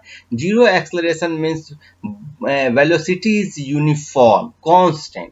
आपको जीरो एक्सेलरेशन है मीन्स की वेलोसिटी क्या होगा, कांस्टेंट होगा। और निगेटिव एक्सेलरेशन को हम लोग रिटार्डेशन भी बोलते हैं, डिसेलरेशन भी बोलते हैं, means velocity is decreasing with time. अब क्या है कि for motion of body under gravity acceleration will be equal to G. आपको पता है नीचे की तरफ क्या लगता है, एक्सेलरेशन जी लगता है, किसी ऑब्जेक्ट ऊपर से ड्रॉप करते हैं तो, और इसका वैल्यू होता है 9.8 metre per second square, 980 centimetre पर सेकेंड स्क्वायर, और कभी कभी फीट पर सेकेंड स्क्वायर में भी देता है तो वो होता है 32 फीट पर सेकेंड स्क्वायर। देखो इसको जो एम्स का जो पास्ट ईयर का प्रॉब्लम है ना उसमें सबका ग्राफ भी डिस्कस किया गया, बहुत ही अच्छे से डिस्कस किया गया, तो उसको भी आप रेफर करना। अब आगे बढ़ते हैं और नेक्स्ट प्रॉब्लम देखते हैं। नेक्स्ट प्रॉब्लम है प्रॉब्लम नंबर 6। ये बहुत ही अच्छा कंसेप्चुअल प्रॉब्लम है। A stone falls freely under gravity, it covers the distance h1 h2 h3 in the first 5 second, the next 5 second and the next 5 second respectively. The relation between h1 h2 and h3 is respectively. तो देखो पहले इसका figure बना देते हैं, फिर एक जो कंसेप्ट है ना वो हम लोग समझेंगे। सो ये जो है ना, यदि मान लेते हैं ये आप हाइट से गिराते हो ना, ये बहुत ही अच्छा कंसेप्ट है और आपको इतना मजा आ जाएगा ना पढ़ के। सो एक सेकेंड में कितना डिस्टेंस मूव करता है, सपोज करो कि मैं एक सेकेंड के बारे में बात करूं, एक सेकेंड ये, फिर एक सेकेंड ये, और फिर एक सेकेंड ये, फिर एक सेकेंड ये। सपोज करो कि ये ऐसे गिर रहा हो तो, और हर एक एक सेकेंड में कितना डिस्टेंस ये मूव किया हो ना, उसका आप यदि टाइम का रेशियो निकालोगे तो वो होता है x, 3x, 5x, 7x, वैसे ही 9x, ऐसे करके होता जाएगा। क्यों, यदि पार्टिकल को ड्रॉप किए मीन्स कि u का वैल्यू क्या है, 0। आप जानते हो कि nth सेकेंड में जो डिस्टेंस होता है मूवमेंट वो इस फॉर्मूला से गवर्न होता है। क्लियर है? वो होता है initial velocity plus a/2 2n-1। अब ये फॉर्मूला कहां से आया? nth सेकेंड में जो डिस्टेंस होगा वो क्या होगा, जो n सेकेंड में डिस्टेंस ट्रेवल किया माइनस n-1 सेकेंड में।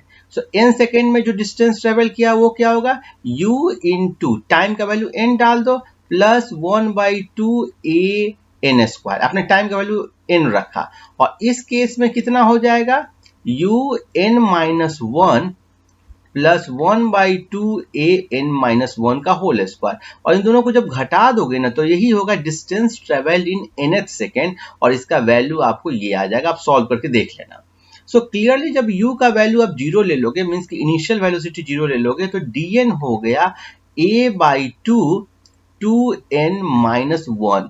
और ये देखो n का वैल्यू 1 रखो तो क्या होगा, d1 हुआ a/2 और 2n-1 1 हो गया। उसी तरह से अब d2 निकालो तो d2 का वैल्यू क्या होगा, a/2 इंटू 3।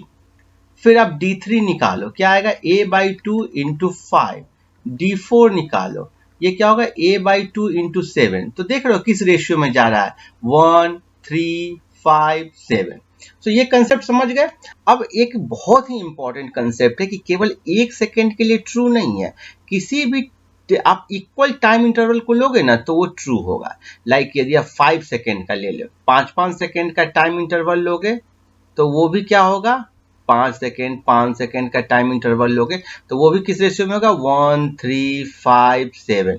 यदि आप सपोज करो कि 5 सेकेंड की जगह आप 3 सेकेंड का ले लिए, 3 सेकेंड फिर 3 सेकेंड फिर 3 सेकेंड, सब टाइम आप देखना है इक्वल टाइम ले रहा है, तब जो डिस्टेंस ट्रेवल होगा वो किस रेशियो में होगा, x 3x 5x 7x। So equal time interval लोगे ना तब भी डिस्टेंस कितना रहेगा, इसी रेशियो में जाएगा।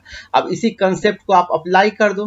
तो आप देखो कि ये क्या है, h1 h2 h3 first 5 seconds है, तो ये किस रेशियो में होगा, ये होगा आपको h1 पहला हो गया, h2 is equal to 3h1 और h3 is equal to 5h1।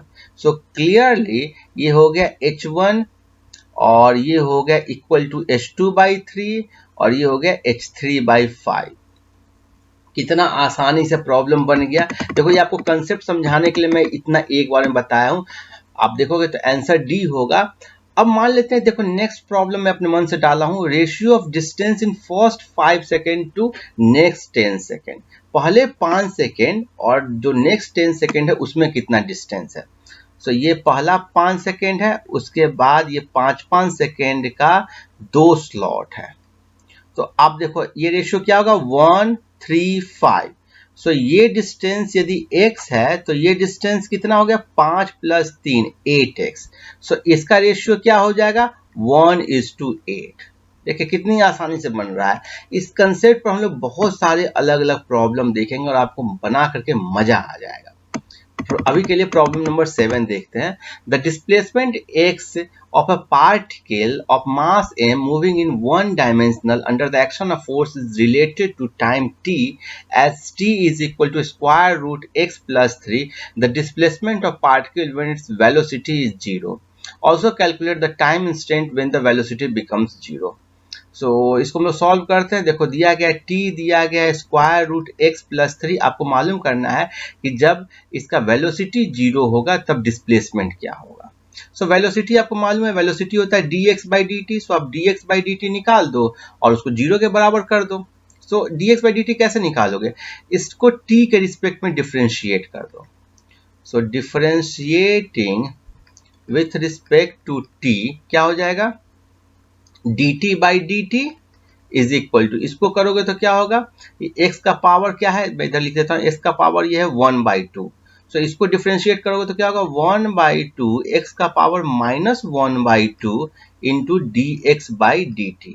आपको मालूम है x का पावर n का डिफरेंशिएशन क्या होता है, nx n-1। सो मैंने उसी फॉर्मूला का यूज किया, प्लस कांस्टेंट टर्म का डिफरेंशिएशन 0।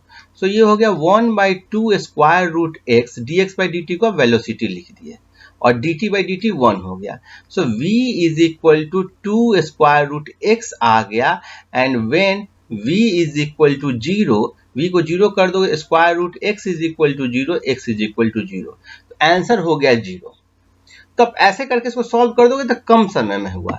लेकिन यदि आपसे पूछ दिया कि टाइम इंस्टेंट जिस पर वेलोसिटी 0 है तब कैसे सॉल्व करोगे, तो उसके लिए आपको फर्दर t को अलग वे में लिखना पड़ेगा। देखो, तब लिखोगे t is equal to square root x plus 3, square root x is equal to t minus 3, और x is equal to t minus 3 का होल स्क्वायर, और डिफ्रेंशिएटिंग करोगे इसको तो dx by D t is equal to 2t minus 3 into d t हो गया 1 हो गया। सो ये हो गया velocity is equal to 2t minus 3। So when t is equal to 3 velocity is equal to 0, तो time t is equal to 3 पर velocity 0 हो जा रहा है, और उस समय यदि डिस्प्लेसमेंट निकालना होगा तो t का वैल्यू आप 3 डाल दोगे यहाँ पर, तो 3 is equal to square root x plus 3 और x इज इक्वल टू 0, तो सेम आंसर आ गया। समझ गए ना? ठीक है कि कैसे आपको जल्दी बनाना है। देखो, इसमें आपको ज्यादा टाइम लग रहा है और इसमें आपको आसानी से बन गया, एक लाइन में बन गया। आगे बढ़ते हैं, प्रॉब्लम नंबर 8 देखते हैं। प्रॉब्लम नंबर 8 तो बहुत ही आसान है। देखो, सिंपल फॉर्मूला पर बेस्ड है। x का वैल्यू दिया गया है 8 plus 12t minus T cube, जहाँ x क्या है, motion of particle along straight line, इस इक्वेशन से होता है, जहाँ x आप उसको डिस्टेंस मान सकते हो या डिस्प्लेसमेंट मान सकते हो, और रिटार्डेशन निकालना है जब वेलोसिटी 0 हो। मीन्स कि वेलोसिटी क्या हो, 0 हो, उस समय आपको एक्सेलरेशन निकालना, और डेफिनेटली एक्सेलरेशन निगेटिव में आएगा। क्यों निगेटिव में आएगा वो हम लोग ग्राफ से भी देख लेंगे। तो पहले आपको ये जो है ना x, उससे क्या निकालना होगा, वेलोसिटी।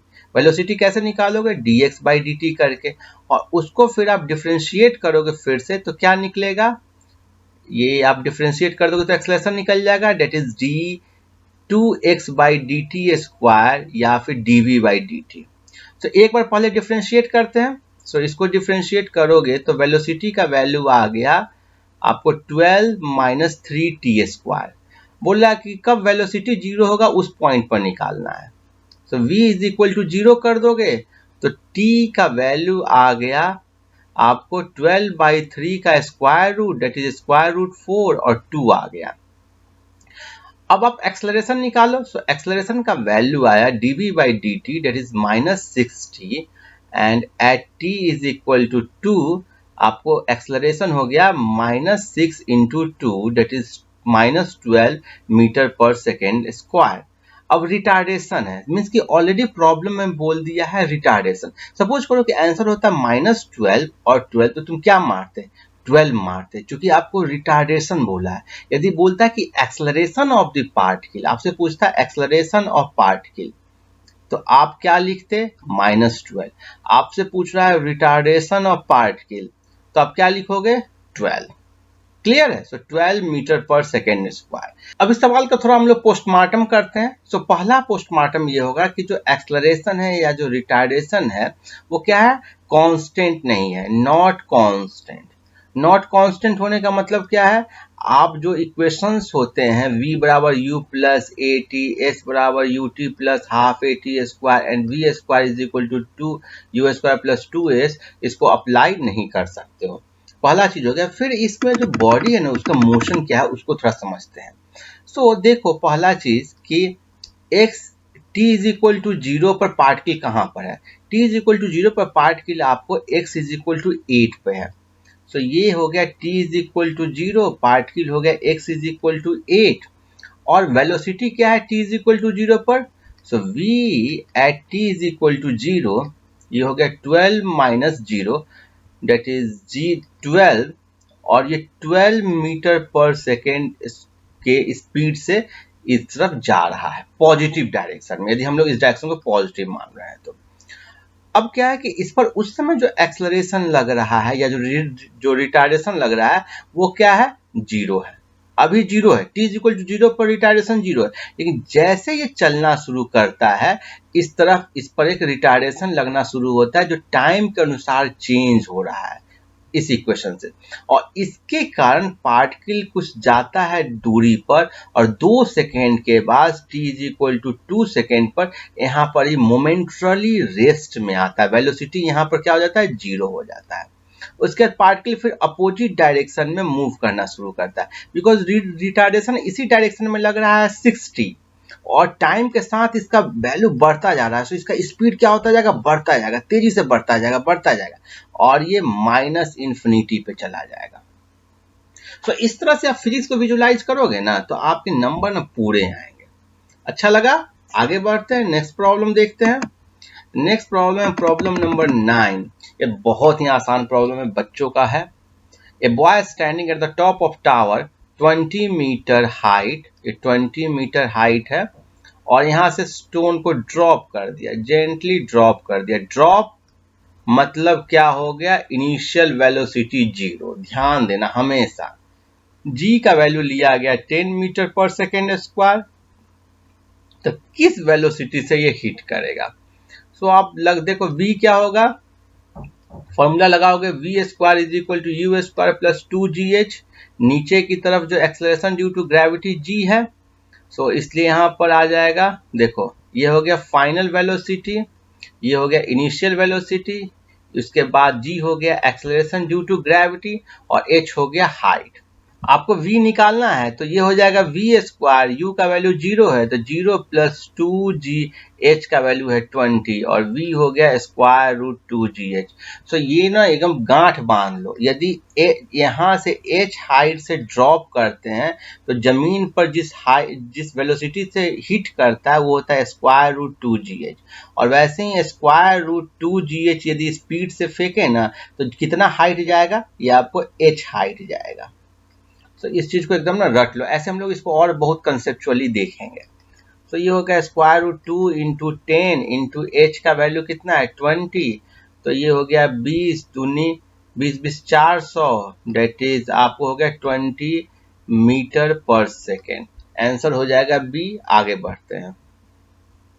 ये देखो एवरेज का कंसेप्ट है, इसलिए थोड़ा सा हम लोग इसमें कंसेप्ट भी सीखेंगे, हालांकि ये एक वर्ड का प्रॉब्लम है, ठीक है। A particle covers half of its distance with speed v1। Particle suppose करो कि d डिस्टेंस कवर कर रहा है, टोटल डिस्टेंस ये क्या है, d है। तो हाफ डिस्टेंस जो है ना, ये डिस्टेंस d बाई 2, ये किस वेलोसिटी से कवर करेगा, v1 से, और उसके बाद वाला किस वेलोसिटी से कवर कर रहा है, v2 से। सो ये हो गया d बाई 2 और वेलोसिटी हो गया v2।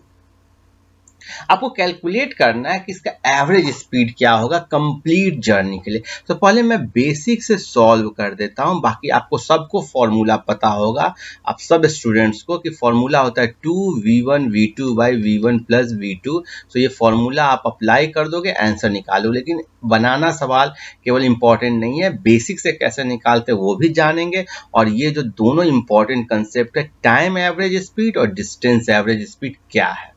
सो बेसिक से आप निकालोगे तो एवरेज स्पीड हो गया total distance divided by total time. देखो ये बहुत इंपॉर्टेंट है, इस तरह से बेसिक से बनाना। टोटल डिस्टेंस हो गया d, टोटल टाइम हो गया, देखो इसमें टाइम क्या लगा, d by 2 distance by velocity, और इसमें क्या हो जाएगा d by 2 divided by velocity. तो ये हो गया d by 2v1 plus d by 2v2, और यहां से आप इसको सॉल्व कर दोगे, d कॉमन ले लोगे ऊपर में नीचे में, तो हो जाएगा 1 by 2v1 plus 1 by 2v2, और यहां से ये हो गया, ये कैंसिल आउट हो गया और 2v1 v2 divided by v1 plus v2 आ गया। क्लियर है। तो ये तो हो गया कि आपने निकाल लिया फॉर्मूला। अब इस कंसेप्ट को समझते हैं और इसका एप्लीकेशन भी हम लोग देखेंगे।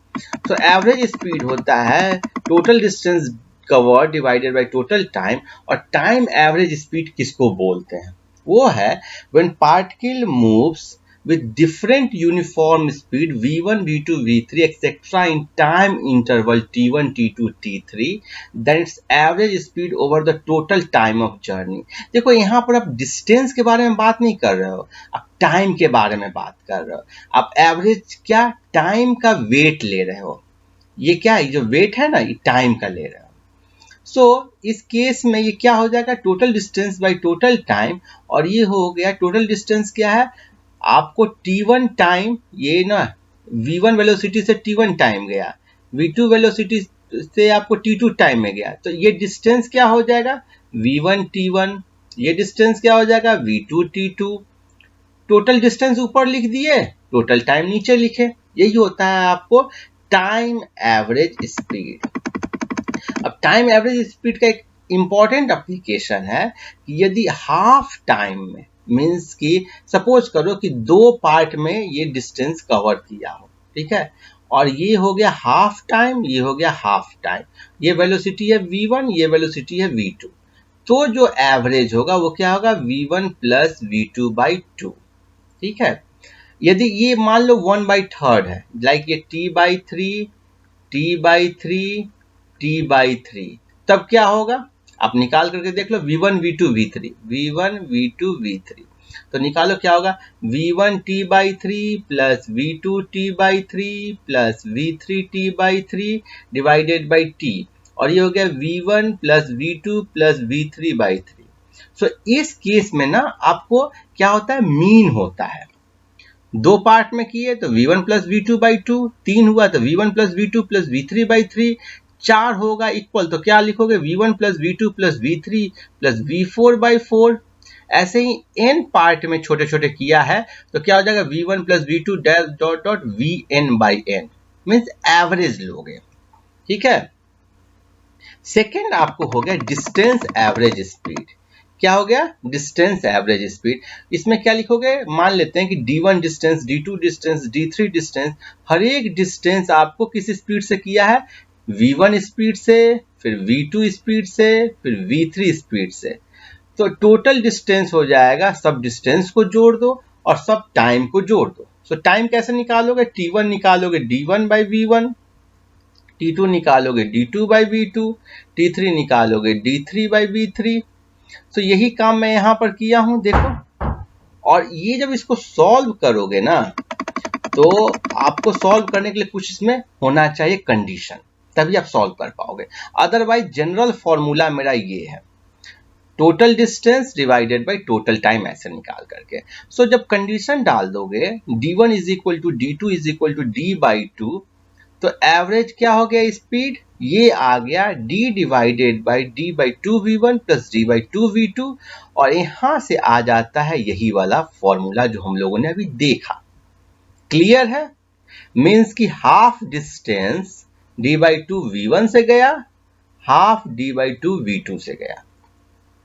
इसमें जो दूसरा केस होता है वो ये होता है कि d1 d2, ये इसको 3 पार्ट में बांट दिया, 1 पार्ट, 2 पार्ट, 3 पार्ट, और ये d बाई 3 v1 से, d बाई 3 v2 से, d बाई 3 v3 से, तब क्या आएगा फॉर्मूला, ये फॉर्मूला भी इंपॉर्टेंट है, ये भी इससे भी नीट में पूछता है।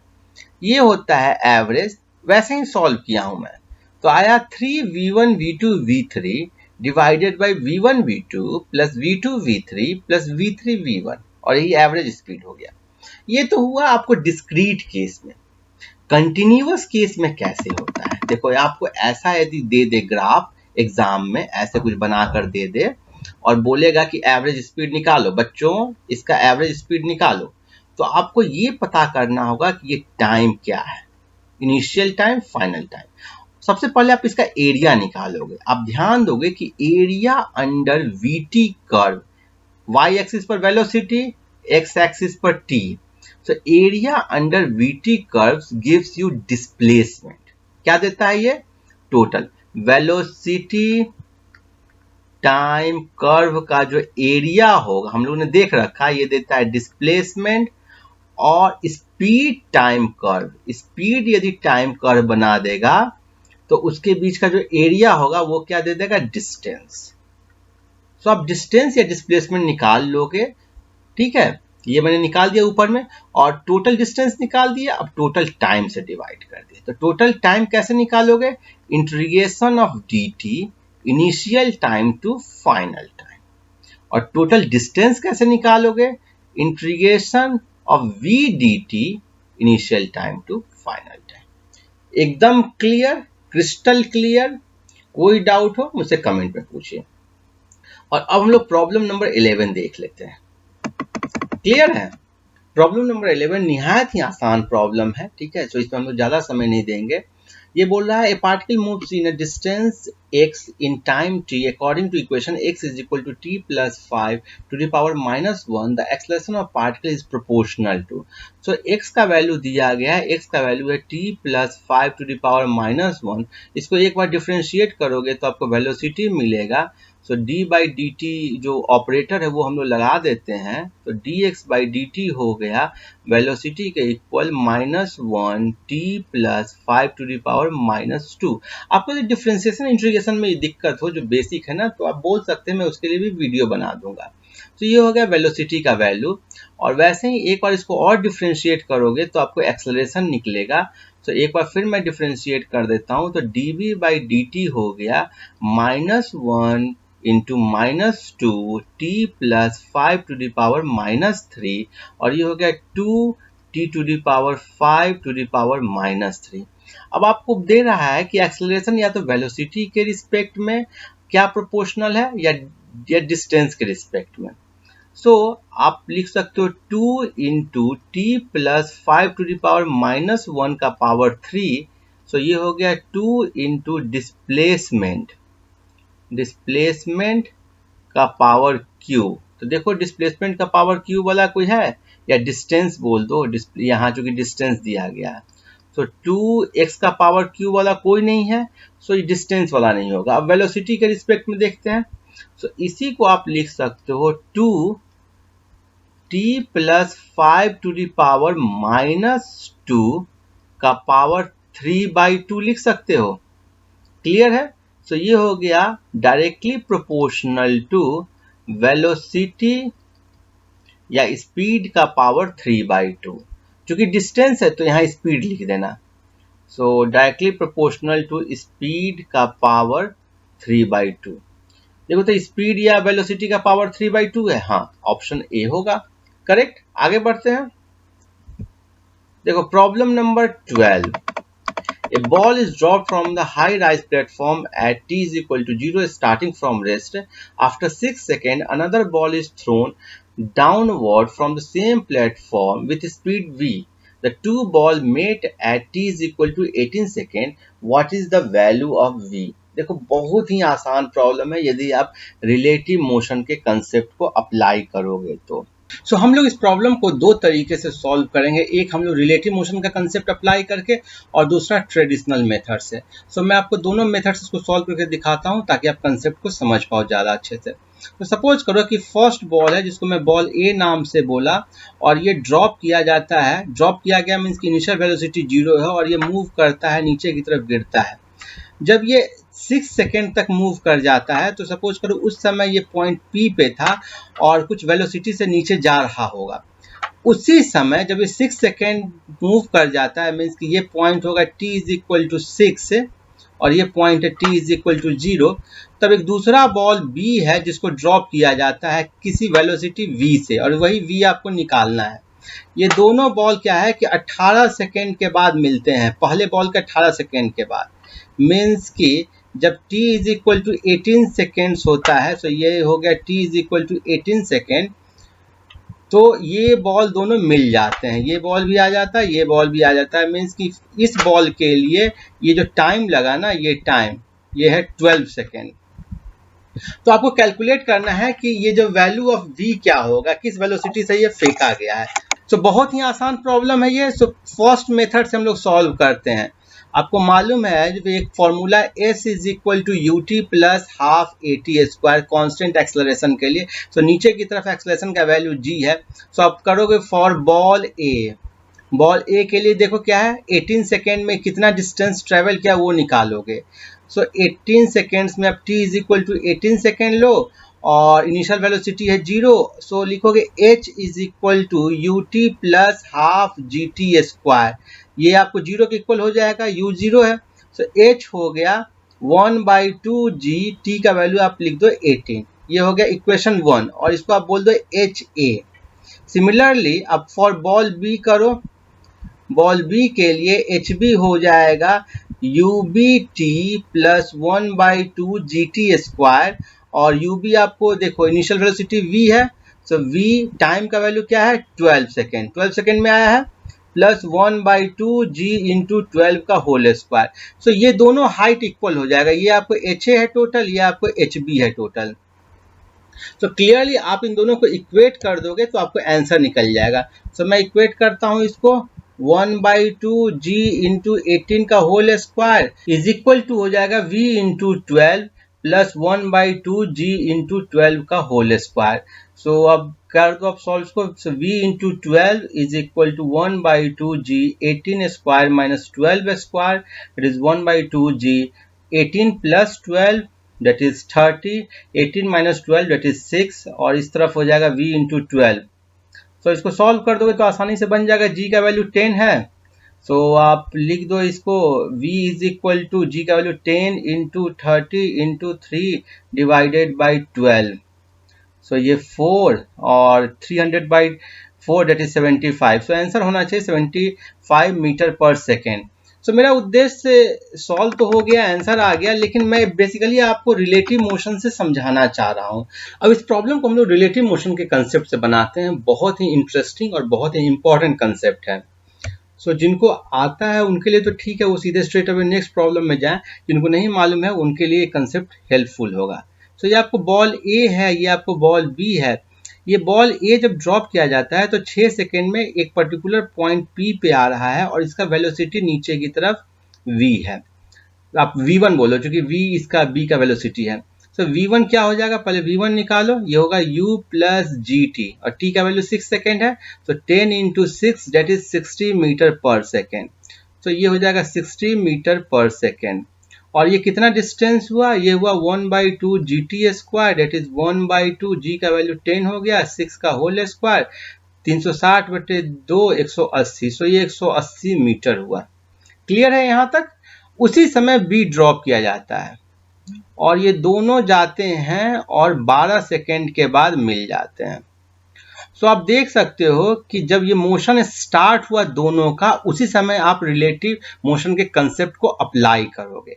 सो जब B का मोशन स्टार्ट हुआ तब ये B v वेलोसिटी से स्टार्ट किया, ये जो A है वो पॉइंट P पे था, उसको चेज करना शुरू किया और पॉइंट P पर जो A था उसका वेलोसिटी था, इनिशियल वेलोसिटी था 60 मीटर पर सेकेंड और इनके बीच का डिस्टेंस था 180 मीटर। सो आप लिखोगे SBA is equal to UBAT plus 1/2 GT square. आपको फॉर्मूला मालूम है, S is equal to UT plus 1/2 GT square. और यहाँ पर बस आपने क्या किया कि रिलेशन में रखा B का हर चीज A के रिस्पेक्ट में। सो B का और A का दोनों का, यहाँ पर आप लिखो G और यहाँ पर लिखो acceleration of A B with respect to A also. So मैं इसको फिर से लिख देता हूँ यहाँ पर, SBA is equal to UBAT plus 1/2 ABA into t square.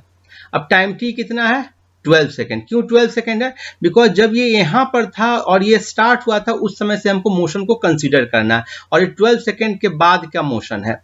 SBA क्या हो गया, distance travelled by B with respect to A। सो B A के रिस्पेक्ट में कितना ज्यादा डिस्टेंस ट्रेवल किया है, तो यही डिस्टेंस है 180। सो ये हो जाएगा 180 प्लस साइन के साथ होगा, क्यों, क्योंकि इसको आप लिखोगे SB माइनस SA, B ने ज्यादा ट्रेवल किया है तो प्लस हो जाएगा, इज इक्वल टू ये हो जाएगा UB minus UA into time t का वैल्यू 12 कर दो plus 1/2 acceleration of B minus acceleration of A into 12 का होल स्क्वायर। देखो अभी हो सकता है आपको लगे कि क्यों इतना मैं कम काम कर रहा हूं, लेकिन जब रिलेटिव मोशन के कंसेप्ट पर दूसरा प्रॉब्लम मैं जस्ट इसके बाद देखूंगा तो आपको लगेगा कि बहुत ही इंपॉर्टेंट कंसेप्ट है ये। सो 180 इज इक्वल टू UB का वैल्यू हो गया V, UA का वैल्यू है 60, देखो यहाँ पर 60 था, टाइम हो गया 12 प्लस 1/2। एक्सलरेशन क्या है, B का भी एक्सलरेशन G है, A का भी एक्सलरेशन G है, दोनों का नीचे की तरफ एक्सलरेशन क्या है G है, इंटू 12 का होल स्क्वायर। सो ये टर्म हो गया 0 और यहाँ से आ जाएगा 180 is equal to V minus 60 into 12 और ये हो गया V minus 60 is equal to 180/12 that is 15 और V is equal to 75 metre per second. कितनी आसानी से बना। देखो आप यदि रिलेटिव मोशन के कंसेप्ट को आपको क्लियर होगा ना, तो आप ये लिखोगे लाइन और उसके बाद सीधे आप लिखोगे ये लाइन, जहां पर ये टर्म को आप जीरो कर दोगे ऑटोमेटिकली, दिमाग में ये सोच करके कि दोनों का एक्सेलरेशन तो भाई सेम है। तो सोचो आपको इसके बाद ये लिखना पड़ा और इतना दूर में सॉल्व हो गया, जबकि पिछले वाले में कितना कैलकुलेशन करना था। अब आपको मैं एक दूसरा प्रॉब्लम बताता हूं रिलेटिव मोशन के कंसेप्ट से, और तब आपको लगेगा कि रिलेटिव मोशन का कंसेप्ट कितना इंपॉर्टेंट है। यहां पर दोनों का एक्सेलरेशन भी हम लोग कंसीडर करेंगे। सपोज करो कि ये बी है जो इस तरफ किसी वेलोसिटी v से जा रहा हो, और ए है जो कि आपको 60 मीटर पर सेकेंड से जा रहा हो। इनके बीच का डिस्टेंस वैसे ही आप 180 मीटर मान लो, और ये जो ए है ना, इसका एक्सलरेशन हो गया, एक्सलरेशन ऑफ ए मान लो 3 मीटर पर सेकेंड स्क्वायर हो गया, एक्सलरेशन ऑफ बी हो गया 4 मीटर पर सेकेंड स्क्वायर। और तब आपसे पूछे कि कितना इसका वेलोसिटी ऑफ वी रहे, वी का वैल्यू क्या हो कि 12 सेकेंड के बाद वो इसको बी ए को पकड़ ले। ठीक है, तो ये देखो ये तो कॉम्प्लेक्स हो गया थोड़ा। अब पिछला वाला मेथड से सॉल्व करोगे तो मुश्किल हो जाएगा, लेकिन ये जो है रिलेटिव मोशन का देखो कितना आसानी से सॉल्व होगा। S b a is equal to u b a into time t plus 1/2 acceleration of b with respect to a into t square. अब यहां पर यदि बी ए लोगे ना तो हर जगह बी ए लोगे, और यहां पर यदि ए बी लोगे तो हर जगह ए बी लोगे। तो देखो बी ए के रिस्पेक्ट में कितना एक्स्ट्रा दूरी तय किया है, 180 मीटर, और यू बी ए कितना है, देखो u b minus u a, it is v minus 60 time t 12 plus 1/2। Acceleration of b कितना है 4 माइनस एक्सलरेशन ऑफ ए कितना है 3, और टाइम हो गया 12 का होल स्क्वायर। देखो बस आपको फॉर्मूला में डालना था। सो v माइनस 60 इंटू 12 प्लस 1/12, 12 कितना हुआ 144। 144 डिवाइडेड बाई 2 कितना हुआ, आप सीधे लिख दो 72। सो ये हो गया v minus 60 into 12 is equal to 180 minus 72, that is 108, और v minus 60 is equal to 108 by 12, 12 नमा 108, 9, और v हो गया 69 मीटर पर सेकेंड। सो इस समय यदि ये 69 मीटर पर सेकेंड के स्पीड से चलना शुरू करेगा ना, तो इसको कैच कर लेगा। देखो इस प्रॉब्लम को आप ट्रेडिशनल मेथड से सॉल्व करके देखना, और तब आपको समझ में आएगा कितना आसान है रिलेटिव मोशन के कंसेप्ट को अप्लाई करना। फिर आप मुझे कमेंट बॉक्स में लिखकर बताना। क्लियर है? आगे बढ़ते हैं, नेक्स्ट प्रॉब्लम देखते हैं। नेक्स्ट प्रॉब्लम है प्रॉब्लम नंबर 13, जो कि बहुत ही आसान प्रॉब्लम है और इसको हम लोग देख चुके हैं। ये बोल रहा है कि particle starts from its motion from rest under the action of constant force if the distance covered in first 10 seconds is s1 and covered in first 20 seconds is s2, then you have to find the relation between s1 and s2। so इस type के problem को आप बहुत बार solve कर चुके हैं, बहुत ही आसान है। so देखो ये आपको फर्स्ट 10 सेकेंड्स का बना दो स्लॉट, उसके बाद नेक्स्ट 10 सेकेंड्स का ये है। आपको कैलकुलेट करना है फर्स्ट 10 सेकेंड में जो डिस्टेंस कवर्ड हुआ वो s1 है, और नेक्स्ट 20 सेकेंड में जो कवर्ड हुआ डिस्टेंस वो कितना है s2 है। आपको मालूम है ये रेशियो क्या होता है 1:3 होता है। सो s1 बाई s2 हो जाएगा 1 divided by 1 plus 3 that is 4, और s2 is equal to 4s1। कोई आपको फॉर्मूला लिखने की जरूरत नहीं है, ट्रेडिशनल मेथड से सॉल्व करोगे तो s1 क्या हो जाएगा, s1 हो जाएगा 1/2 इंटू a इंटू 10 स्क्वायर, और s2 ऐसे ही लिखो 1/2 a इंटू 20 स्क्वायर, और सॉल्व कर दो तो सेम चीज आ जाएगा। लेकिन जो हम लोग ट्रिक सीखे उसे सॉल्व करेंगे। प्रॉब्लम नंबर 14, ये बहुत आसान प्रॉब्लम है। A bus is moving with a speed of 10 metre per second on a straight road. Scooterist wish to overtake the bus in 100 second if the bus is at a distance of 1 kilometre from the scooter, with what speed should the scooterist chase the bus। तो ये बस है, ठीक है, ये scooter है, और इसके बीच का डिस्टेंस क्या है 1 किलोमीटर, डेट इज 1000 मीटर।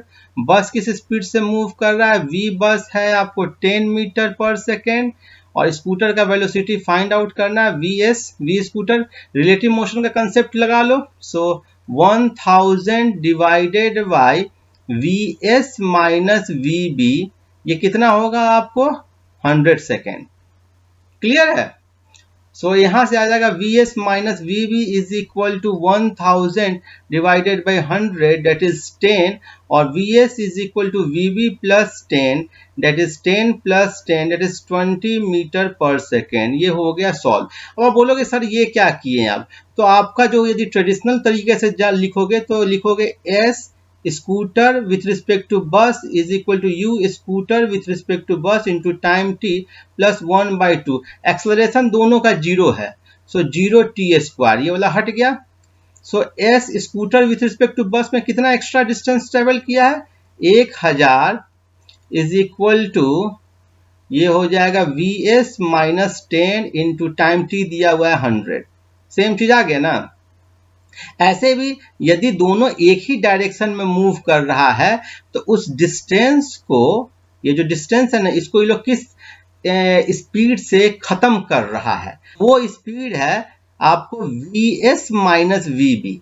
ठीक है, यदि ये वी एस है ये वी बी है तो, और यदि अपोजिट डायरेक्शन में मूव कर रहा है, एक वी एस इधर कर रहा है वी बी इधर कर रहा है और तब मूव कर रहा है, तो इस डिस्टेंस डी को किस स्पीड से कवर खत्म कर रहा है, V S plus V B. Clear है, समझ गए। आगे बढ़ते हैं, नेक्स्ट कंसेप्ट देखते हैं, प्रॉब्लम नंबर 15। ये भी बहुत ही आसान प्रॉब्लम है। देखो इसको आप ट्रेडिशनल मेथड की जगह वेलोसिटी टाइम ग्राफ से बनाएंगे और तब देखेंगे कि दोनों में किस में कम टाइम लग रहा है। A particle moves in a straight line with constant acceleration. It changes its velocity from 10 meter per second to 20 meter per second while passing through a distance of 135 meter in t second. The value of t is। देखो initial velocity v1 हो गया 10 metre per second, final velocity v2 हो गया 20 metre per second, और ये बोल रहा है कि t टाइम में ये हुआ और डिस्टेंस जो कवर किया s वो है 135 मीटर। आप इसका एक्सलरेशन a मान लो तो लिखोगे v square is equal to u square plus 2as, और यहाँ से आ जाएगा 20 का whole square is equal to 10 का whole square plus 2 into a into s का वैल्यू 135। सो ये हो जाएगा 300 डिवाइडेड बाई 2 इंटू 135, ये हो गया a का वैल्यू। फिर आप फॉर्मूला यूज करोगे v is equal to u plus A t, that is 20 minus 10 is equal to a का वैल्यू आपने निकाल लिया 300 2 इंटू 135 इंटू टाइम t, और यहाँ से आपको टाइम t का वैल्यू निकल जाएगा। ठीक है, सो टाइम t का वैल्यू हम लोग निकाल लेते हैं। सो t का वैल्यू आएगा 2 गुने 135 गुने 30 गुने 10 डिवाइडेड बाई 300, और ये हो गया आपको 15, और ये हो गया 15 नवा, सो 9 सेकेंड आ गया। आंसर क्या हो गया, 9 सेकेंड। ये आपने ट्रेडिशनल मेथड से सॉल्व किया, मैं इसको मेथड नंबर 1 बोलता हूँ। अब जो कंसेप्ट है use of velocity time graph आपको जानना ही जानना है, और आपको मालूम है कि वेलोसिटी टाइम ग्राफ में जो एरिया होता है वो आपको डिस्टेंस होता है। सो इनिशियल वेलोसिटी था time t is equal to 0 पे 10 मीटर पर सेकेंड, और वो टाइम t के बाद ये हो गया 20 मीटर पर सेकेंड। सो ये हो गया 20। सो ये एरिया निकाल लो। तो ये एरिया के लिए क्या करोगे, दो एरिया का कंपोनेंट हो जाएगा, एक रेक्टेंगल और एक ट्रायंगल। सो यदि ये t टाइम में कवर किया है जो आपको निकालना है, तो डिस्टेंस है 135 और वही इस एरिया के बराबर होगा। एरिया का वैल्यू होगा 10 इंटू टी। इसका एरिया क्या हो जाएगा, देखो रेक्टेंगल है जिसका आपको एक लंबाई है t और हाइट है या चौड़ाई है 10, तो 10 इंटू टी, और इसका कितना होगा 1/2 बेस इंटू हाइट। सो ये हो गया बेस हो गया t और ये हाइट कितना हो गया 10, सो 5t। क्लियर है, हमने बस सिंपल इसका एरिया निकाल दिया। सो ये हो गया 135 इज इक्वल टू 15t और t का वैल्यू हो गया 9। देखे एक मिनट का 15 सेकेंड में सॉल्व हो गया बिना कम कैलकुलेशन के। सो आपको कंसेप्ट ना जान करके उसको अप्लाई करना होगा, क्योंकि वेलोसिटी टाइम ग्राफ को दिमाग में रखिएगा कि आप कैसे वेलोसिटी टाइम ग्राफ से एरिया निकालो, डिस्टेंस के बराबर होता है और प्रॉब्लम सॉल्व हो जाता है।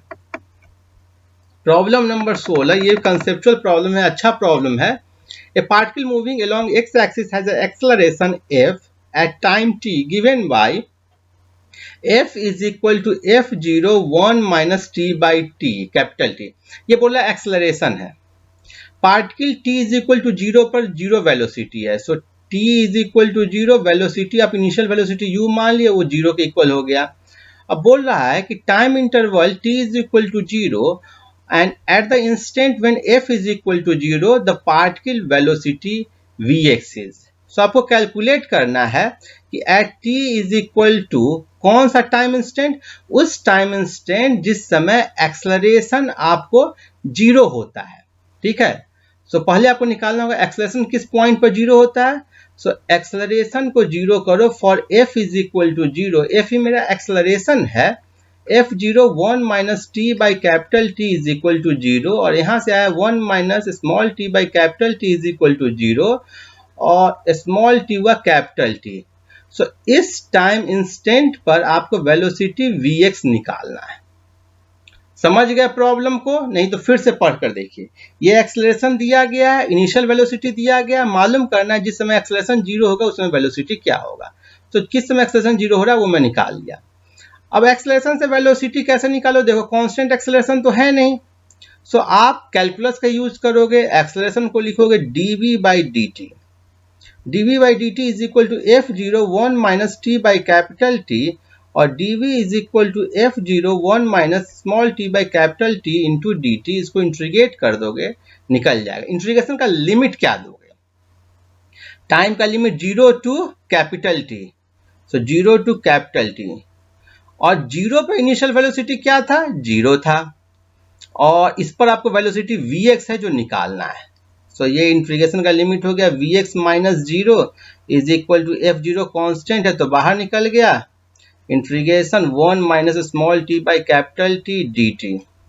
अब इसी को हम लोग सॉल्व कर देंगे तो मेरा आंसर आ जाएगा। सो ये हो गया f0। इसका देखो इंटीग्रेशन में एक स्टेप में करता हूँ, चाहे आपके सहूलियत के लिए मैं इसको ब्रेक कर देता हूँ, नहीं तो आप कहोगे कि सर कैसे कर दिए। तो ये हो गया f0, dt का इंटीग्रेशन क्या हुआ t, और इसका क्या हो गया small t square by 2। t dt का इंटीग्रेशन जानते हो, t to the power n का इंटीग्रेशन होता है t to the power n plus 1 divided by n plus 1। Limit क्या दोगे? 0 टू कैपिटल T, हर जगह 0 टू कैपिटल T है।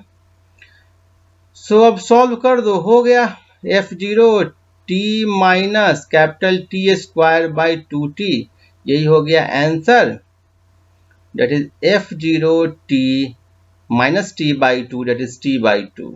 सो vx का वैल्यू यही आ गया। कितनी आसानी से बन गया, आंसर C हो गया। आगे बढ़े, सिंपल कैलकुलस का एप्लीकेशन है। सो नीट वाले स्टूडेंट ये ना सोचे कि कैलकुलस से वो बच सकते हैं, उनको पूछता ही है। प्रॉब्लम नंबर 17, कार जो है ना, ये तो बहुत लड्डू सवाल है, इसको कर चुके हैं हम लोग। x से y तक स्पीड vu से गया, और y से फिर x में स्पीड ये vd से लौटा। ठीक है, आपको एवरेज स्पीड पूछ रहा है। फॉर्मूला होता है 2vu vd divided by vu plus vd। इस फॉर्मूला का डेरिवेशन हम लोग भी देख चुके हैं, और ये भी देख चुके हैं कि इससे एसोसिएटेड कंसेप्ट पहले। आगे बढ़ते हैं, प्रॉब्लम नंबर 18, बहुत ही आसान प्रॉब्लम है। पोजीशन दिया गया है, ये मीन्स कि आपको डिस्प्लेसमेंट दिया गया है। ठीक है, अब क्यों आपको डिस्प्लेसमेंट दिया गया? क्योंकि t इज इक्वल टू 0 पर आपको x का वैल्यू 0 है। So t is equal to time instant पे यदि ये वैल्यू आ रहा है तो पार्टिकल इतना ही दूरी तय किया है। What will be the position of particle when it achieves the maximum speed? So पहले maximum speed का कंडीशन आपको निकालना होगा। So x है आपको 9t square minus t cube. x से क्या निकालोगे? Velocity, dx by dt is equal to velocity is equal to 18t minus 3t square. अब मैक्सिमम स्पीड कब होगा? जब आप स्पीड को डिफरेंशिएट करोगे। देखो, कोई चीज मैक्सिमम तब होता है जब उसको डिफरेंशिएट करके 0 के बराबर करोगे। Like for any function fx to maximum, कोई यदि fx है उसको मैक्सिमम निकालना है तो आप dfx बाई dx कर दो, उसको 0 के बराबर कर दो। ये जो फंक्शन है वो x का वेरिएबल है तो x के रिस्पेक्ट में डिफरेंशिएट कर दो, उसको 0 के बराबर कर दो। सो ऐसे ही v आपको t का फंक्शन है तो t के रिस्पेक्ट में इसको डिफरेंशिएट कर दो और 0 के बराबर कर दो। तो to get the instant when maximum speed is observed. So इसको करोगे तो क्या हो जाएगा, देखो इसको जीरो के इक्वल किए हैं, so 18 minus 60 is equal to zero और t is equal to 18/6 that is 3 second. So third second पर ये मैक्सिमम स्पीड मिलेगा। अब इस x में टाइम t का वैल्यू आप 3 सेकेंड डाल दो और जो आंसर आएगा वही होगा। सो लिखोगे x at time t is equal to 3, तो क्या हो जाएगा 9 इंटू 3 का होल स्क्वायर माइनस 3 का होल क्यूब that is 9 नवा 81 minus 27 that is 54 metre. So what will be the position of particle when it achieves the maximum speed along x direction is 54 metre. Answer is A। ठीक है, सो आसान problem था। Problem number 19 देखते हैं। ये तो बिल्कुल लड्डू सवाल दे दिया। Two bodies A of mass 1 kg and B of mass 3 kg has dropped from the height of 16 meter and 25 meter respectively. The ratio of time taken by them to reach the ground is। देखो मास से जो time होता है उस पर कोई असर नहीं होता है। क्यों? चूंकि आप मानते हो कि एयर फ्रिक्शन जीरो है। Air friction is zero. आप आइडियल केस मानते हो, रियल में ये अंतर आता है। सो हम लोग मास 1 kg और ये 3 kg को हाइट से किए हो ना, तो आप सिंपल फॉर्मूला कर दो। देखो 16 मीटर है और ये क्या है 25 मीटर। सेम हाइट होता तो सेम टाइम होता है, यहाँ हाइट अलग है तो टाइम अलग है। तो फॉर्मूला लगा दो। फॉर्मूला क्या होता है, h is equal to U T plus 1/2 g T square. ये टर्म जीरो हो गया बिकॉज ड्रॉप किया जा रहा है। ड्रॉप करना तो इनिशियल वेलोसिटी जीरो हो गया और t is equal to square root 2h/g। So first case में लिखोगे t a is equal to square root 2 into 16/g और टीबी हो जाएगा स्क्वायर रूट 2 इंटू 25/g। इसको सॉल्व मत करना पहले एग्जाम में। क्यों? बिकॉज बाकी सब टर्म कट जाएगा। आपको रेशियो निकालना है। जब भी आपको रेशियो निकालना हो सॉल्व सबसे लास्ट में करना। तो t a by t b is equal to square root 16 by square root 25 that is 4/5। जो क्वेश्चन पेपर सेट करता है ना वो तुम्हारे समय का भी ख्याल रखता है। आगे बढ़ते हैं, नेक्स्ट प्रॉब्लम देखते हैं। प्रॉब्लम नंबर 20, ये आपको 2006 से पूछा गया प्रॉब्लम है। A car runs at a constant speed on a circular track of radius 100 metre taking 62.8 seconds for every circular lap. The average velocity and average speed. देखो average velocity average speed का concept हम लोग बहुत अच्छे से देख चुके हैं। सपोज करो कि यहाँ से स्टार्ट किया कार ए से और क्या किया, इसका रेडियस था 100 मीटर और उसके बाद ये ट्रेवल करके, जैसे t इज इक्वल टू 0 से स्टार्ट किया ना, तो ट्रेवल करके फिर से t is equal to 62.8 second पर यहीं पर आ गया फिर से। ठीक है, मीन्स की 62.8 सेकेंड में पूरा एक चक्कर मारा और फिर यहाँ आ गया। आपसे पूछ रहा है एवरेज वेलोसिटी, तो एवरेज वेलोसिटी तो आप स्ट्रेट अवे लिख दोगे 0। क्यों लिखोगे 0 बाबू? क्योंकि ये जो डिस्प्लेसमेंट है ना वो हो गया आपको 0। ए से स्टार्ट किया, ए पर पहुंच गया तो displacement 0, average velocity 0। Average speed बोलेगा तो एवरेज स्पीड लिखोगे टोटल डिस्टेंस बटे टोटल टाइम। टोटल डिस्टेंस क्या होगा, 2 पाई का वैल्यू लिखोगे 3.14। क्यों लिखोगे? बिकॉज 62.8 सेकेंड दिया है ताकि ये कट जाए, इसलिए 22/7 मत लिख देना। तो 2 इंटू 3.14 इंटू 100 ये हो गया डिस्टेंस और टाइम हो गया 62.8। सो ये आप इसको कर दोगे तो क्या हो गया 20 गुने 31.4 डिवाइडेड बाई 62.8 और इसे 2 हुआ, इससे 10 हुआ। सो हो गया ये 10 metre per second average speed. बहुत ही आसानी से सॉल्व हुआ। सो आंसर बताओ क्या होगा? आंसर सी होगा। आगे बढ़ते हैं, नेक्स्ट प्रॉब्लम देखते हैं। ये है प्रॉब्लम नंबर 21। ये लास्ट प्रॉब्लम है, उसके बाद पार्ट 2 में हम लोग बाकी के 20 प्रॉब्लम और अलग कंसेप्ट देखेंगे। सो प्रॉब्लम नंबर 21 बोल रहा है पार्टिकल आपको स्ट्रेट लाइन OX के अलोंग मूव कर रहा है। ये O है, ये X है। At time T the distance X of particle from O is given by X क्या है 40 प्लस 12T माइनस TQ। पूछ रहा है पार्टिकल कितना दूरी ट्रेवल किया जब वो रेस्ट में आया। सो रेस्ट में आने से पहले कितना डिस्टेंस कवर किया। सो अब देखो डिस्टेंस वाले वेलोसिटी निकालोगे। So dx by dt is equal to velocity, और ये हो गया 12 माइनस 3t²। रेस्ट में आने के लिए वेलोसिटी 0 होगा। सो वेलोसिटी 0 का कंडीशन रखोगे तो 12 माइनस 3t², डेट इज आपको ये आ गया, कितना हो गया देखो, इज इक्वल टू 0, और ये हो गया 12 by 3 is equal to t², और t² इज इक्वल टू 4, और t is equal to 2 second. So t is equal to 2 second पर पार्ट के बाद पार्टिकल रेस्ट पे आ गया। सो पहले निकालोगे at t is equal to 0, t is equal to 0 पर x का वैल्यू क्या है 40। सो इनिशियली पार्टिकल यहाँ पर था, ये 40 मीटर मान लो, तो particle initially t is equal to 0 पे था, और t is equal to 2 second देखो, at t is equal to 2 second पर x का वैल्यू आया 40 प्लस 12 दूनी 24 माइनस 2 4 8। सो 40 प्लस 24 में से 8 गया 16, तो ये 56 मीटर यहाँ पर आया। ये आपको समझाने के लिए इतना किया, अदरवाइज आंसर तो 16 मीटर लिख करके आदमी निकल जाएगा। सो ये हो गया t इज इक्वल टू 2 पे ये डिस्टेंस हो गया आपको 56 मीटर। अब बताओ कि पार्टिकल कितना दूरी चला है तब रुका है, तो t इज इक्वल टू 0 से t इज इक्वल टू 2 पे 16 मीटर तो चला है। So a is equal to 16 metre answer. So ये लास्ट प्रॉब्लम हम लोग देखें, इसके बाद आपको मैं लगभग 21-22 प्रॉब्लम और हैं, और बहुत सारे कंसेप्ट्स और हैं जो कि पार्ट 2 में हम लोग कवर करेंगे, और वो नीट के पिछले प्रॉब्लम साल में पूछे गए हैं उससे हैं। आपको वीडियो अच्छा लगा हो, आप कुछ और चीज चाह रहे हो तो मुझे कमेंट करके लिखिए।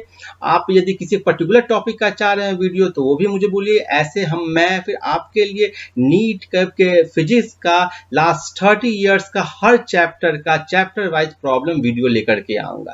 Keep watching, happy learning, thank you.